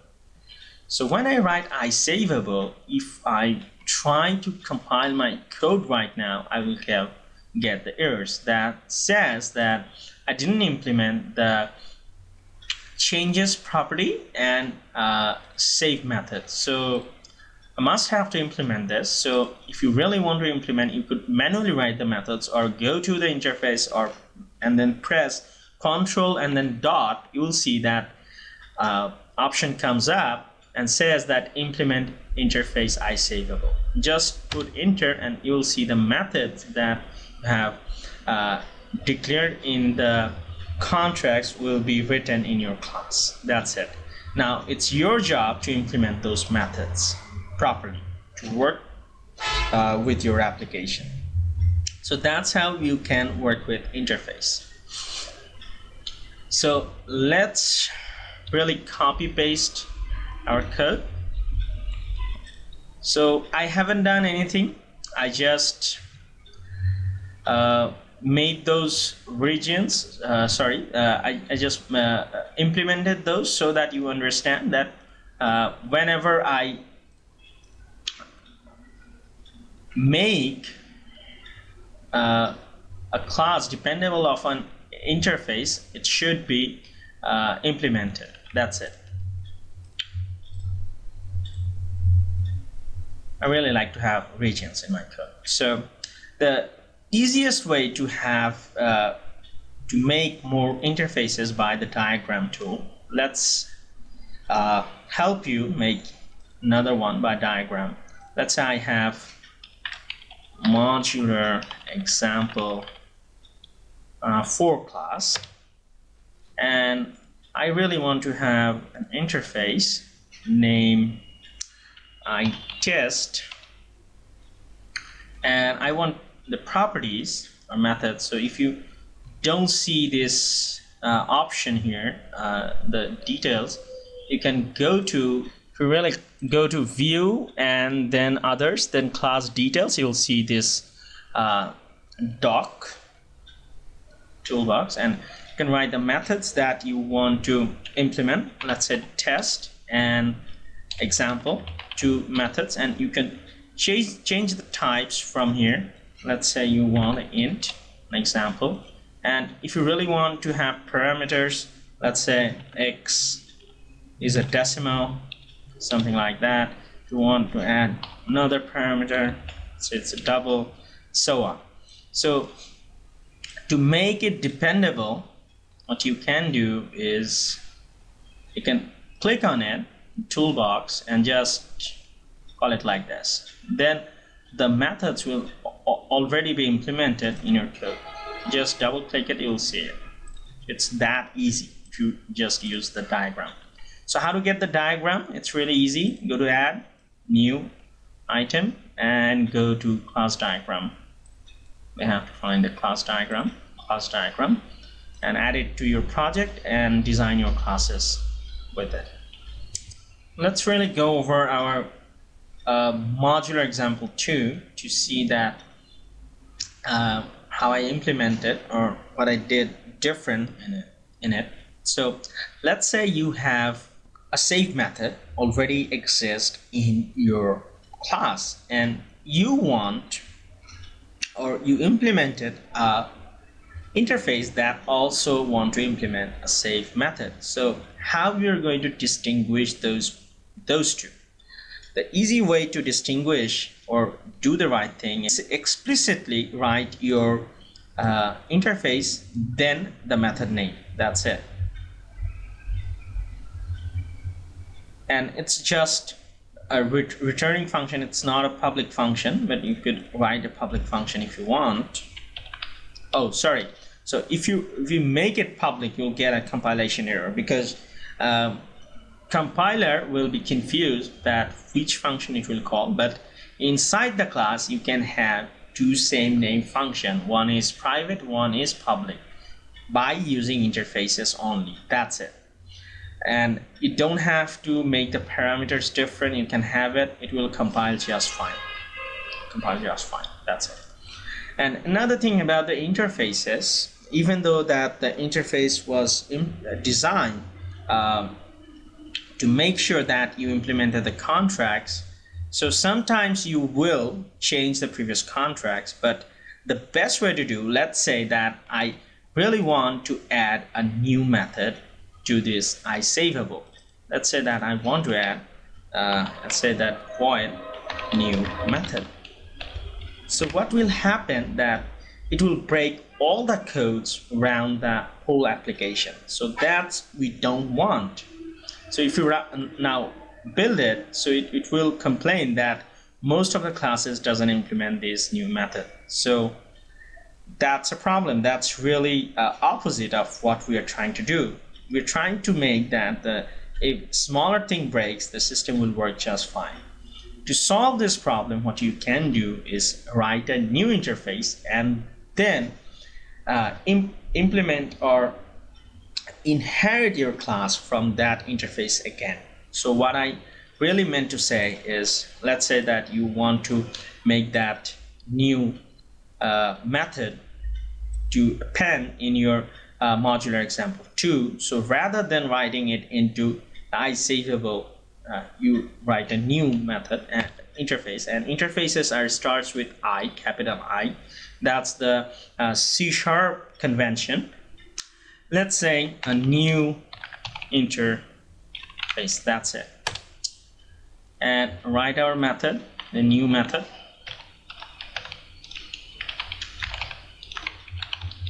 New method, and we want to implement this new method to our modular example 3. So get the inheritance and just drag it. That's it. You get the inheritance list over here.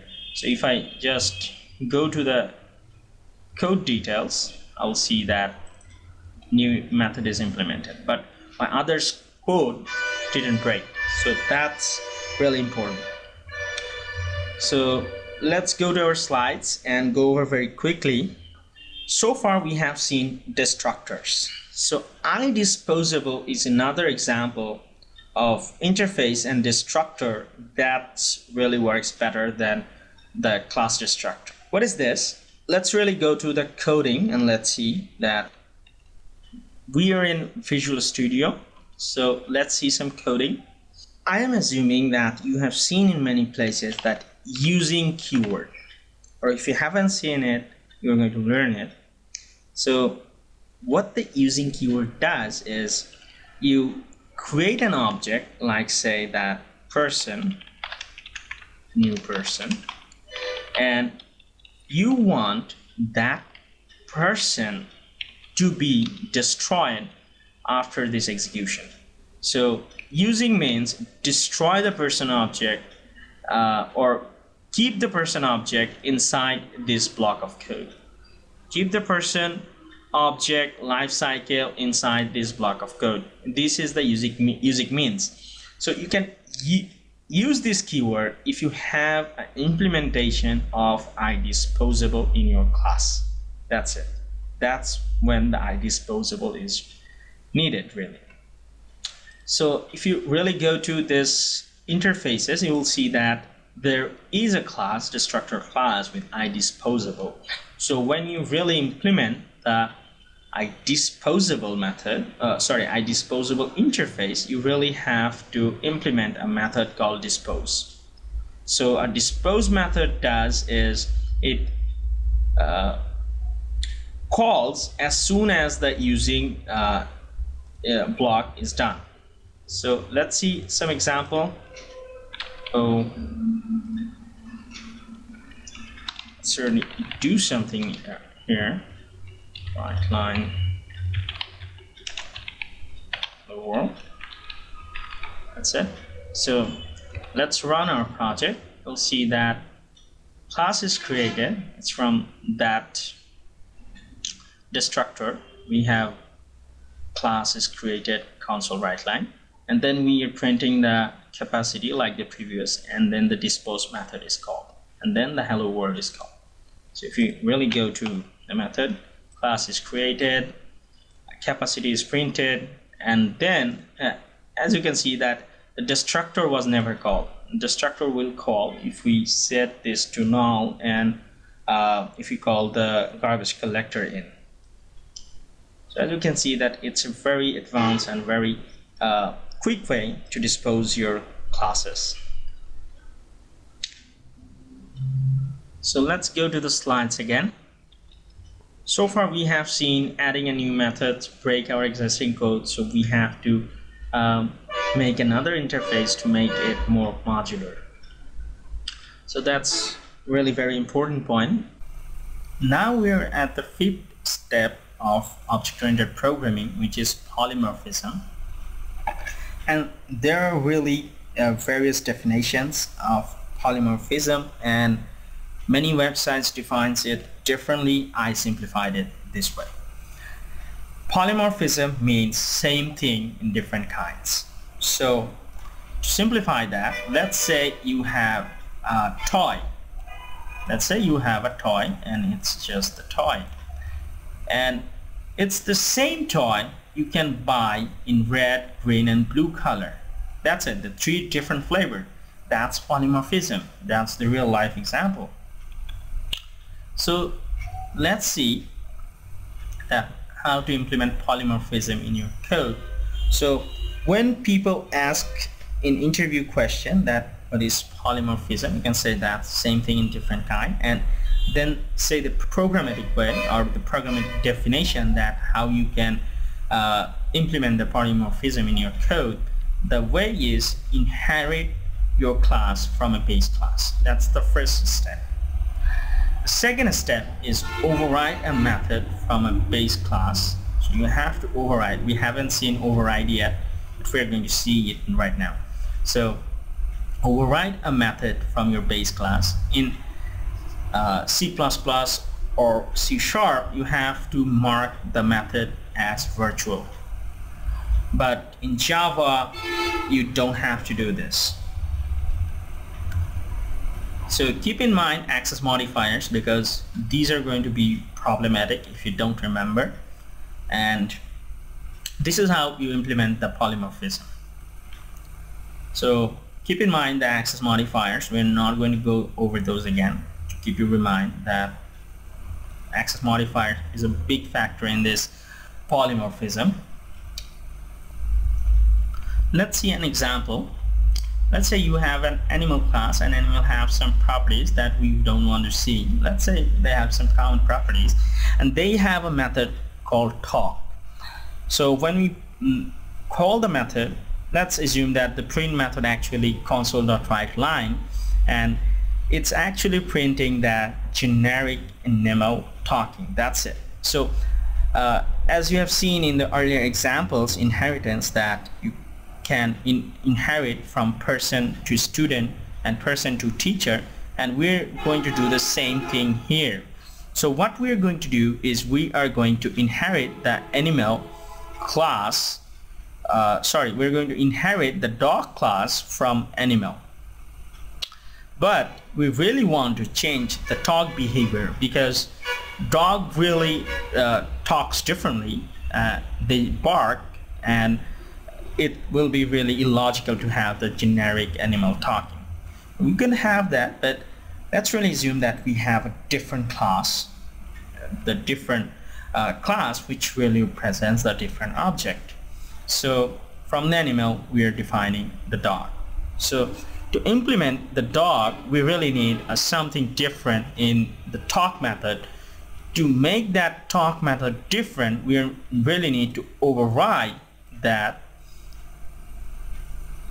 talk method. So we're really saying inherits, but here you really have to put the colon in the C# and override, and dog just say oof. That's it, returns oof. So how we're going to print it? Print dog.talk, and we will see in the console that it says that oof. That's it. So let's say we have another class called cat, and we really want its behavior to say meow. So we're really overriding the talk method in the cat class, and it's very simple and straightforward. I don't think it would be a problem to understand. And when you call the cat.talk, it will say meow. So let's say you have human, So human says hello. When they talk, they say hello. That's it. So it's pretty straightforward. Let's say I want to implement, I really didn't implement the get method. I really didn't override the get talk method. So what will going to happen is it's a void method, so and already have a print, so we don't have to put it in the print. We just say cat.talk. So when we call that method, it will print out the generic animal talking. That's it.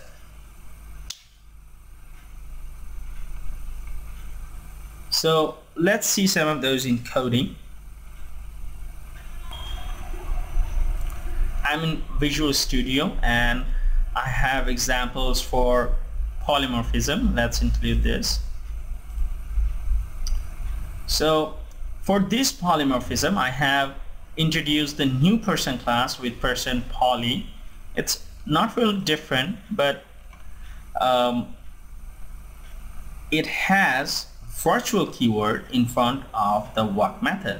So if you see the regular person class, it doesn't have any virtual keyword in front of it, but here you have a virtual keyword before the walk method. So in C#, if you want to override a method, you really need the virtual keyword in front of it. So if the developer doesn't put a virtual keyword in it, so if they don't, you cannot override it. So if they do, that means they're allowing you to override their method.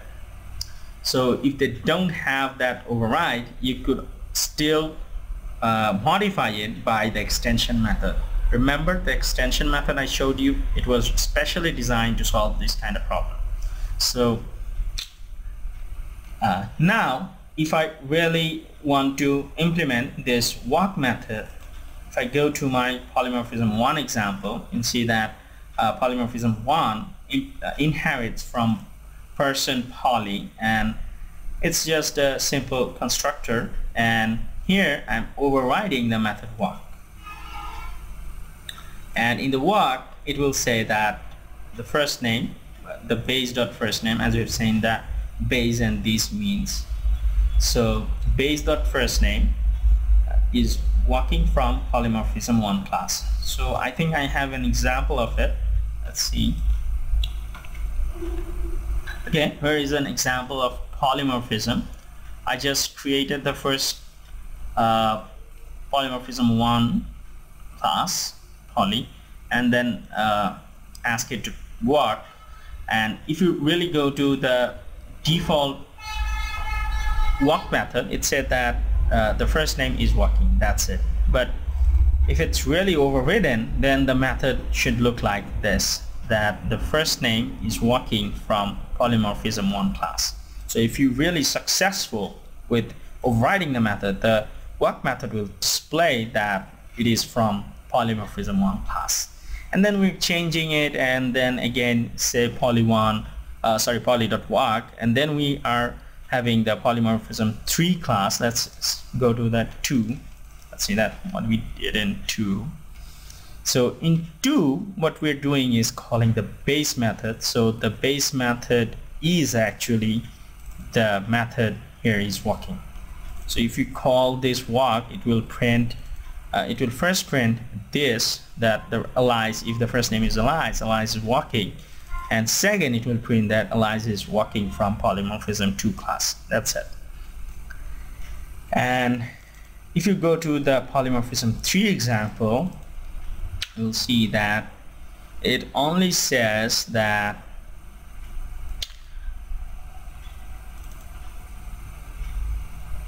print from polymorphism 3 class, but different thing about this class is overriding. So overriding is a type of polymorphism. It's really called static polymorphism, or sometimes called ad hoc polymorphism. But if you're asked in the interview question that what is polymorphism, and if you really say that override, they will judge you that you are wrong. But in spite of that fact, Wikipedia really defines it as a polymorphism, so you can reference it if they don't know it, because I have seen many people don't know it. So you can say that overloading, sorry if I misspell, that overloading is a type of polymorphism said to be static or ad hoc polymorphism. So what is really overloading? Overloading can be achieved by same type of name in the method but with different parameters. And parameters different means the parameters could be the type different or the number of parameters are different based on two concepts. So if you have a return type different, it doesn't matter. The compiler will give you an error. So if you have two methods like same, and if I really try to compile it, I will have an error. But if I have a different parameter or additional, oh, so it is complaining that we have same number of parameters. It was just fine, sorry, the mistake. So let's say we have another thing and let's just compile it and it's just fine. So this is how you can overload a method. And another thing that you can do is just change the data type.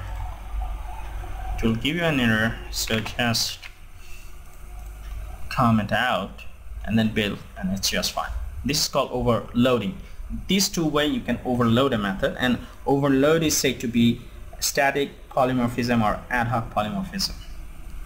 It doesn't have to be implemented after overriding, after inheritance. It can be done anywhere in the class. If you have same name method, you could you're mostly overloading those. And the great example of overloading is in the console.writeLine method. So if you just go to console.writeLine, you will see that there are 19 overloads. The overloads are shown like this. So if you go that it takes a parameter with boolean, it takes a parameter with character, something like that. So these type of functionality are given to make the programming much more flexible. So as you can see that in the tree I have lots of those parameters, lots of those overloading methods based on walk, first name, last name, so that I could change the first name, and I could also, let's just delete this, change the first name. I could at the same time change the first and last name and change these properties, change base properties. Base property is going to change the parent class properties, something like that. So let's really print out our console program. See that Alice is walking from polymorphism 1 class by this method, and we change the Alice name to hello, and then hello is walking, and then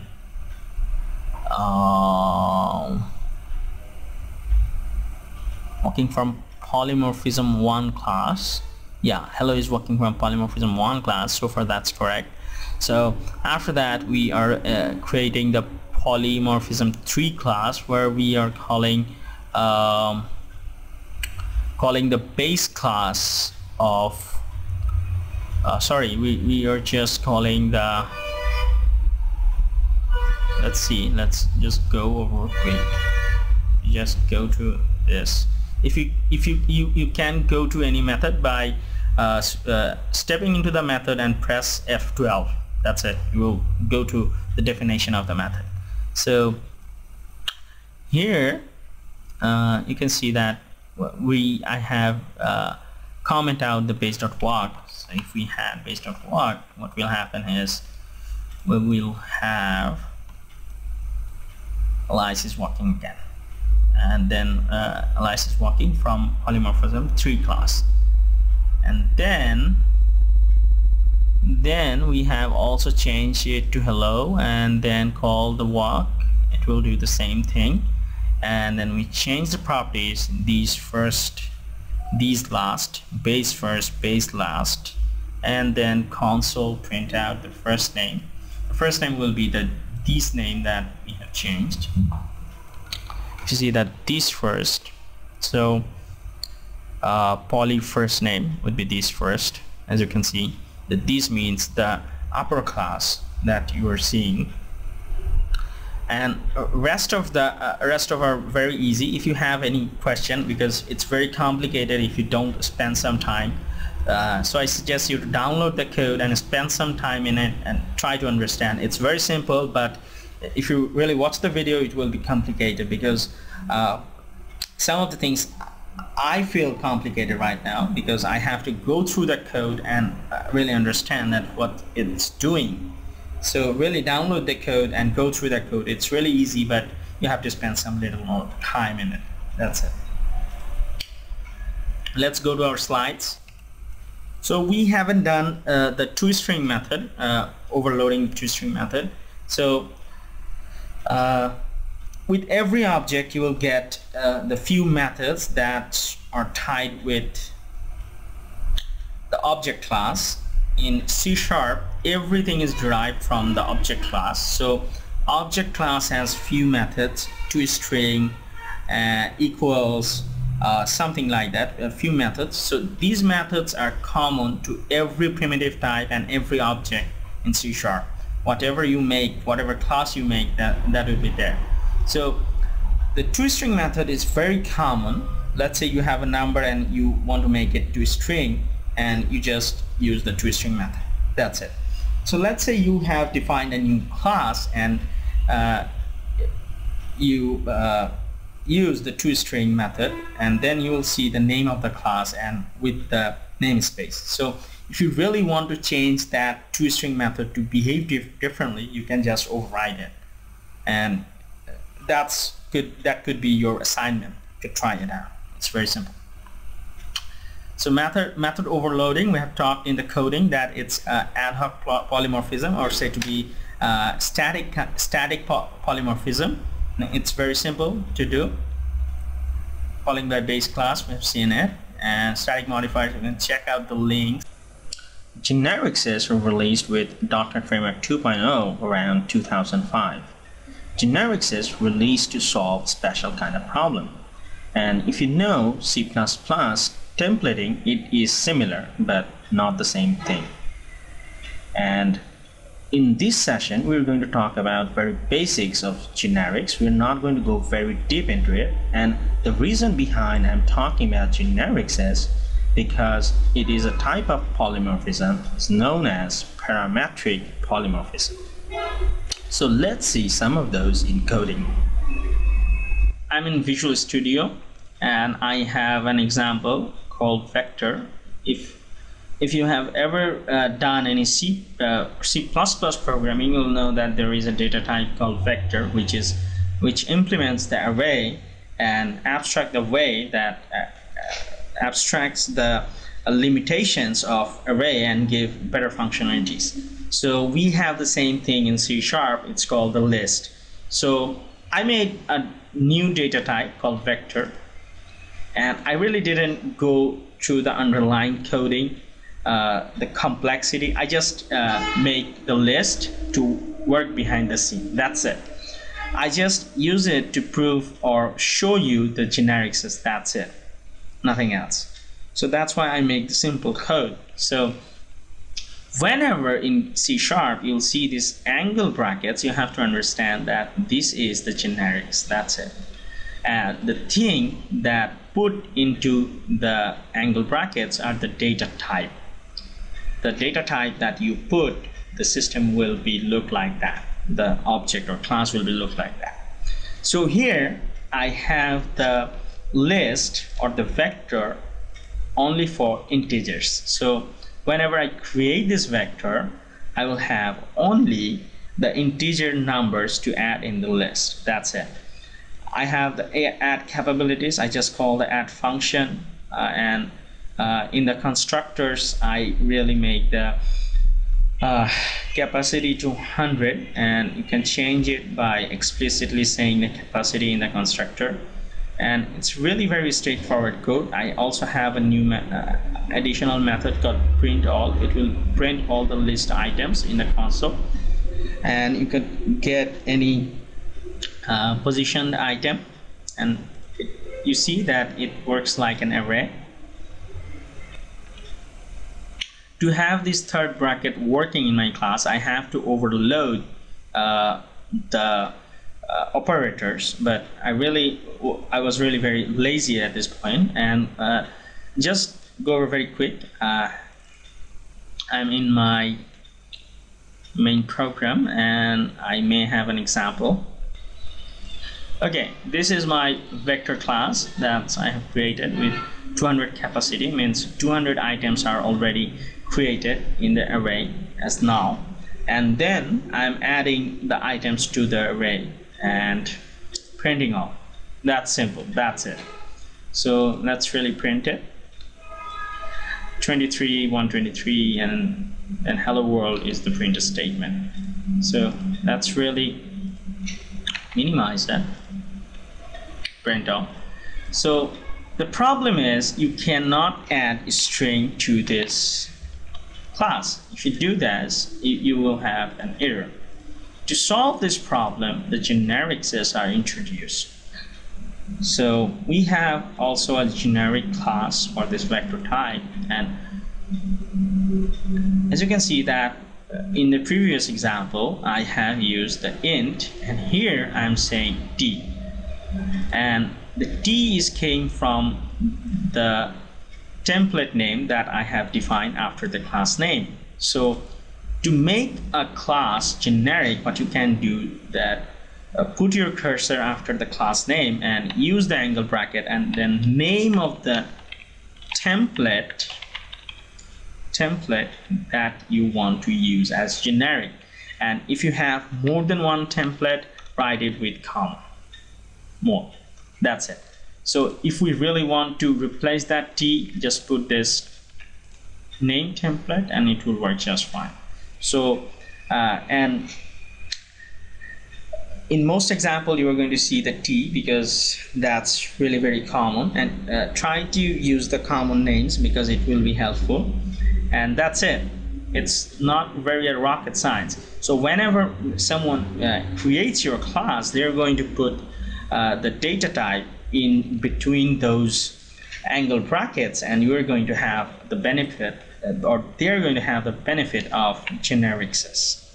So let's really compile this and put this to t, and let's, for the simplicity example purpose, let's keep another template parameter name more. So what's the problem there? And okay, so let's remove this. Well, and successful. So let's really see this in action. Our program.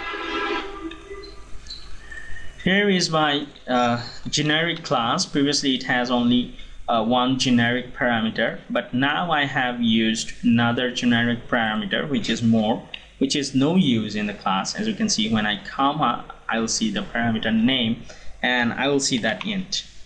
It's actually nothing, but let's say it's in. It is not going to use in the application, but to make you understand, I just gave two names in the templates. So if you have two names or more than one names, you could use it.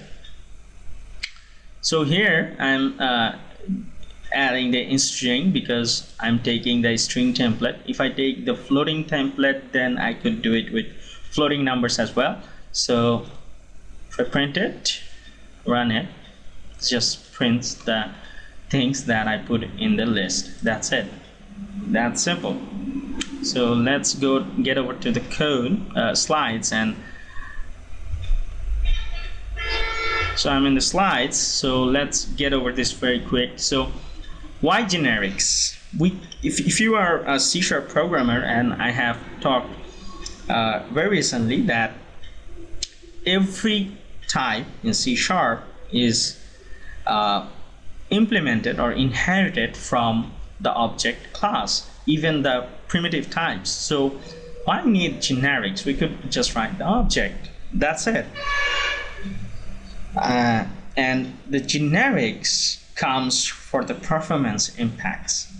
It really makes a huge difference on performance when it comes to work with maybe 2000 or 10,000 data. So try this example. If it compiles, I haven't compiled, but I really assume that it should compile, and try it with 10,000 data, and try it with integer, string, floating points, 10,000, and compare the times with this class, this T class, if it works. And if it doesn't work, then find the code, or debug the code, or Google for it, find the solution, and then compare the performance. You'll see the better performance will be gained by generic sys. That's why generic sys are there. And when you do something like these boxes, the C# under the hood does some boxing and unboxing. So boxing and unboxing is good for some time, and for these type of scenarios, boxing and unboxing really make a huge impact on performance, in a negative side, of course. To enforce the polymorphism, what you can do is use interface, either interface or abstract class. We haven't talked about abstract class, but it's really same as interfaces, but an abstract class could have definitions with other methods, but an interface will never have any definition of any method. That's the difference. And nothing is different than the contracts. The contracts implementation are really same.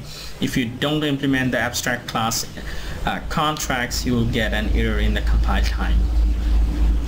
So let's say you have a class and you really want to enforce the polymorphism of this talk method. So how you can do it? You can do it by abstract class. Just put the abstract keyword in front of your class and make a method public abstract, so that it must be implemented by the developer who implements the class or inherits from this class. That's how you're going to enforce the polymorphism. And good thing about abstract class is it could have definitions and interface couldn't have, and we're going to see some real-world examples how you could use interface and abstract class in the strategy pattern. But for that time being, just keep it simple. Let's see some coding. Previously you have seen that to do the polymorphism, what we did is put the method as virtual keyword in the base class. So to work with abstract class, we just put the abstract keyword and put the method as abstract. Must put the public. If you don't put public, it will not work. So if now that this class is not implementing this method, see the error that it's not implemented. Oh, so you have to remove the definitions as well. So remove the definitions. So if you just go and build it, you'll see there that it doesn't implement the walk method. So this is how you are going to enforce the polymorphism in your code. So we just keep it as it was. That's it.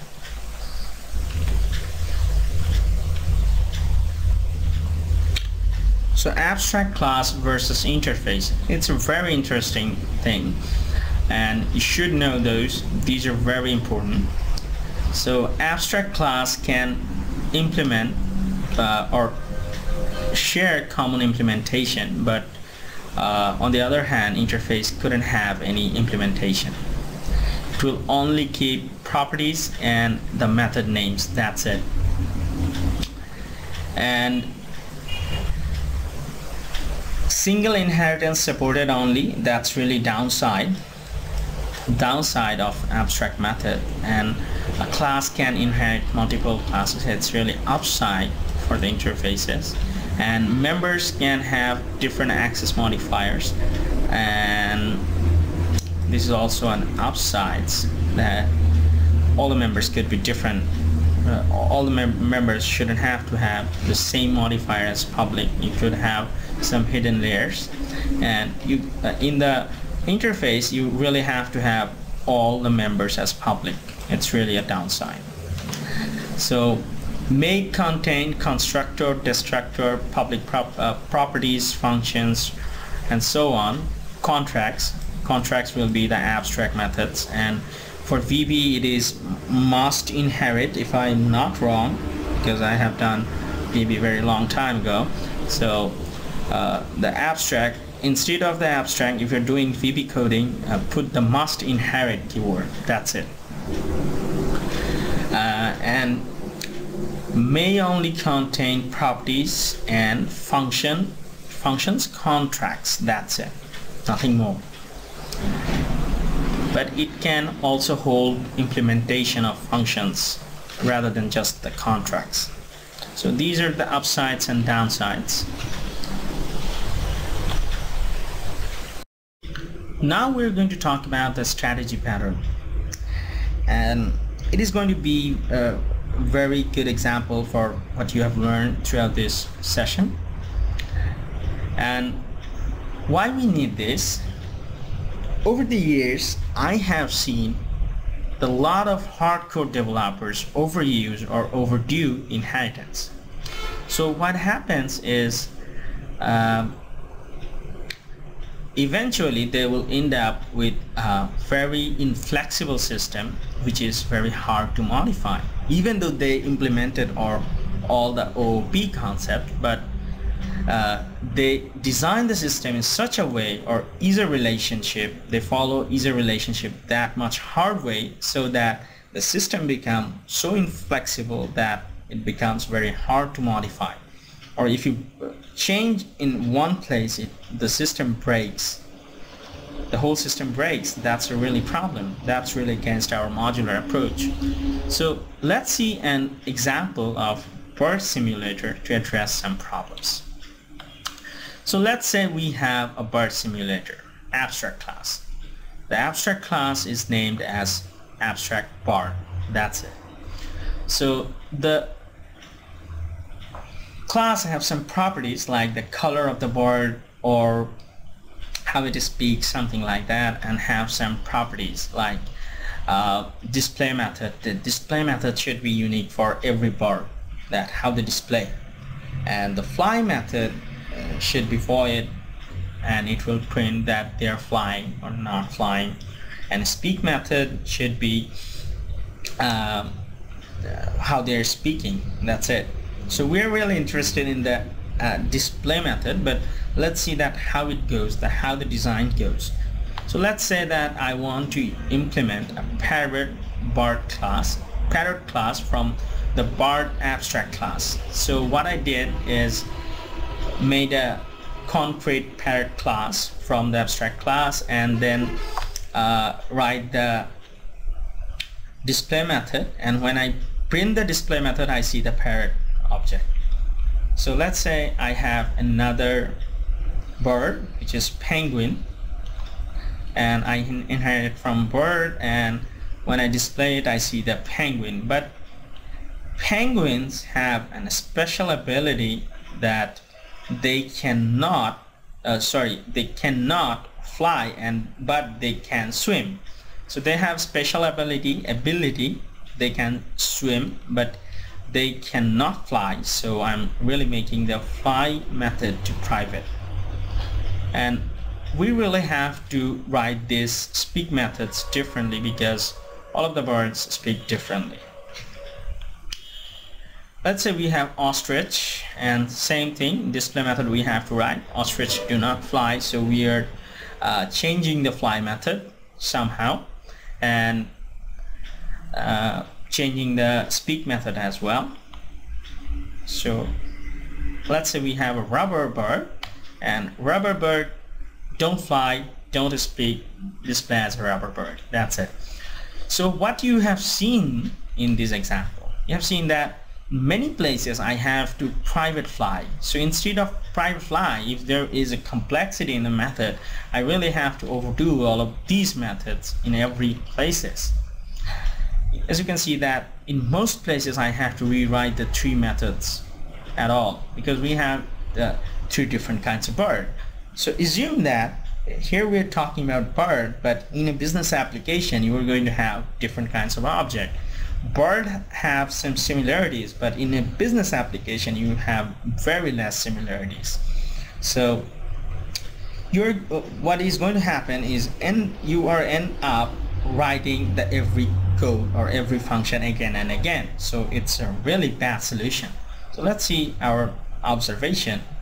In a simple perspective view, it's a good design, but there are a lot of code duplication in speak fly behaviors, as you've seen, and we don't want our code our code to be wet. We want our code to be dry as much as possible. And think, if you have 100 methods in a class, it could possible. Some business apps really have 100 methods in a class. So if you're really doing such things, so what will happen is you will end up writing these 100 methods in 100 different places. So that would be really tedious and a very bad solution for your problem. So if you remember from the previous slide, we could use the interfaces, or could use the hazard relationship, so that we could achieve the modular approach. So let's do it then. So in this case we have abstract bird, parrot, penguin, something, so on. So let's say that we have iFly interface, and which have only method fly, and we have another interface called iSwim and iSpeak, and so on. So parrot only implements iFly and iSpeak because they speak and they fly, but they do not swim. So penguins, there are swimmers and they also speak, so but they do not fly, so they're not going to implement the fly interface. And ostrich only speak, they don't swim, don't fly. And if we really observe the design, it's really a good design. There is no confusion with it. The problem with this design is that if you have 100 or 20 classes, then you have to write the same methods every time, which is also a very wet solution. You're writing the same type of code again and again, which is really very tedious, which may seem very good, but very tedious. So again, we're stuck with the problem 100 methods. We have to write the 100 methods again. So we really want to reuse our code, and we can't do it here, so it's a big problem. So let's really do something about it. And if you remember from the abstract class versus interface, there is the solution exist. So the solution can be done by analyzing the problem or doing the problem something differently. So here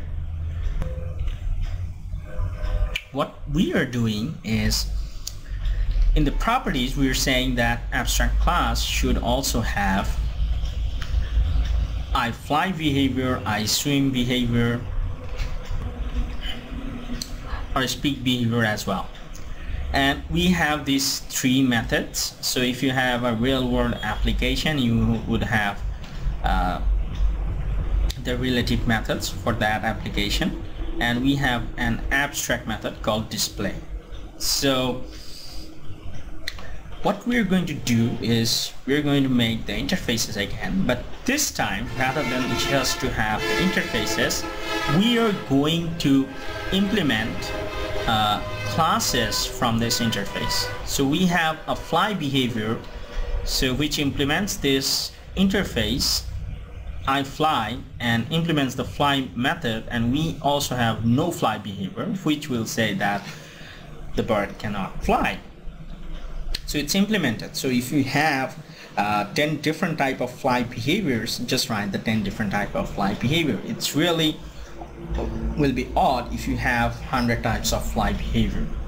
So that will be a good solution. So if you have 2 types of fly solution or 10 types, just write it down or write the class for that type. So swim, we have swimming behavior, no swimming behavior, and so on. Speak, no speak, or silent behavior, or something like that. So what we're going to do is we're going to initialize these behaviors based on our object or based on our requirements. So let's see some of those in coding. I'm here in Visual Studio with my strategy pattern solution. So I really designed the solution by the class diagram. As you have seen in the slides, I have done nothing differently than the things are in the slide. So I have iSwim interface, iFly interface, which has a fly method and fly behavior, a class which implements the iFly. So it has a fly method, and if you just go to the code, you'll see that I'm flying. That's it. That's how simple it is. So that's our bird class, abstract class, which has 3 behavior properties, which is based on iFly, iSpeak, and iSwim. And if you just go to the code,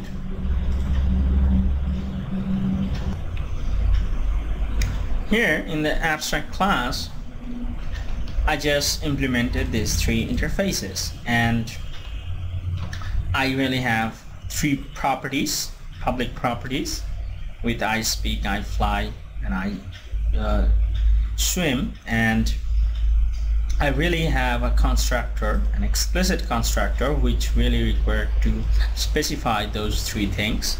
So in those methods, so I have fly, speak, and swim method. So what this does, it really just call the swim behavior.swim. So whatever behavior we pick in the creation time will be just called by the method. That's it. So it's doing nothing interesting but just calling the behaviors. So if we have an error, we are just printing it to the console. That simple it is. So let's go to a class called Parrot, that how we implemented it. A parrot implements from bird, and in the base constructor, in the constructor, I'm calling the base constructor with new fly behavior, parrot speak behavior. I have a parrot speak behavior. Yeah, this time I really use the class diagram and copy paste some of this, and so some of the speak behaviors are in the speak behavior.cs file. So as you can see that I haven't put those into the separate files, so I got confused that where it is. So the best way to do this stuff is to put those into separate files. So I have the parrot speak behavior class, which implements the iSpeak, and in the iSpeak, in the speak method, I'm just saying that parrot noise. That's it. So every bird has different noise, so that's why I just write the different noises, and for generally I just put the bird noise speak behavior, and in parrot I just implemented the parrot speak behavior. And parrot doesn't swim, so I just introduced the no swim behavior, and if you just go to the no swim behavior, you can find might be in swim behavior. So no swim behavior, I can swim, and swim behavior says I'm swimming. That's it. Everything is very simple. Nothing is complicated here, but you really have to go through the codes and really have to take some time if you're new to the coding, because if you don't do that, it will be really hard for you to understand. And that's it. And in the display it just says that I'm paired, and this is how all the others are implemented. So if you just go to the program, it's a console app, and I'm creating all the birds and displaying, flying, and calling every method. And let's say that what's happened, ostrich cannot fly, so in the fly method it will say that I can fly, but after that I'm modifying the flying behavior with the new fly behavior. So if I call the fly method, then it can fly. So it's pretty simple. Let's just print it out and describe every line. So this is an ostrich from this display line, and it cannot fly because in the flying behavior we have no fly behavior. And after modifying the fly behavior, it's just a printing statement, and then I'm changing the flying behavior by new flying behavior, and then it can fly. So in the noise speak, it says ostrich noise, and swim, it cannot swim. The parrot displays that it's a parrot, I'm flying, parrot noise, I cannot swim. So this is how all the others are implemented, and rubber bird is in silence. That's it. So go through the codes, dig into it. If you have any problem, mail me, I will get right back to you. So it's very simple, and try to dig into the code, otherwise you can't get it. Let's go over to the slides and let's see our observation. So this is the much better solution than all the others, and at this point we could design or extend our design to any level, and we will have really less problem, and it will be highly configurable. However, it solves many of the problems, but there is no silver bullet for every problem scenario. So use this pattern when you think that it will work. Don't make it a silver bullet and try to solve every problem with this solution pattern. That's it. Finally, happy coding. Try to make your coding more modular and readable. And to make your code readable, don't forget to use the naming conventions. In the demo coding, I really haven't show you the naming conventions, but it's really a good practice when you write real-life code or enterprise code. You should follow the naming conventions. It's really very helpful and make your code much more readable. Another thing I really like to show, and that I do in my coding in personal life, that you can make your code more readable by Visual Studio documentation system. So let me switch over to Visual Studio for now.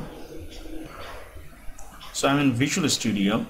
So what you can do, let's say you write a method and you want to give some hint to the developer who will use your method. To do that, you could use a 3x/ and you will get a summary.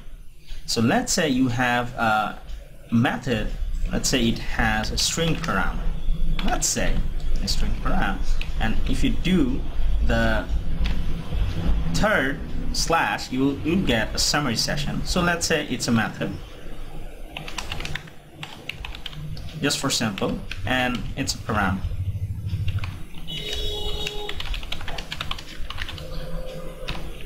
So when a developer accesses your method, let's say that I'm accessing from here. So when I say, what is it? It was eat. So when I say eat, see that you'll get the description of the method. It is a method. So whatever you write, you will see the description.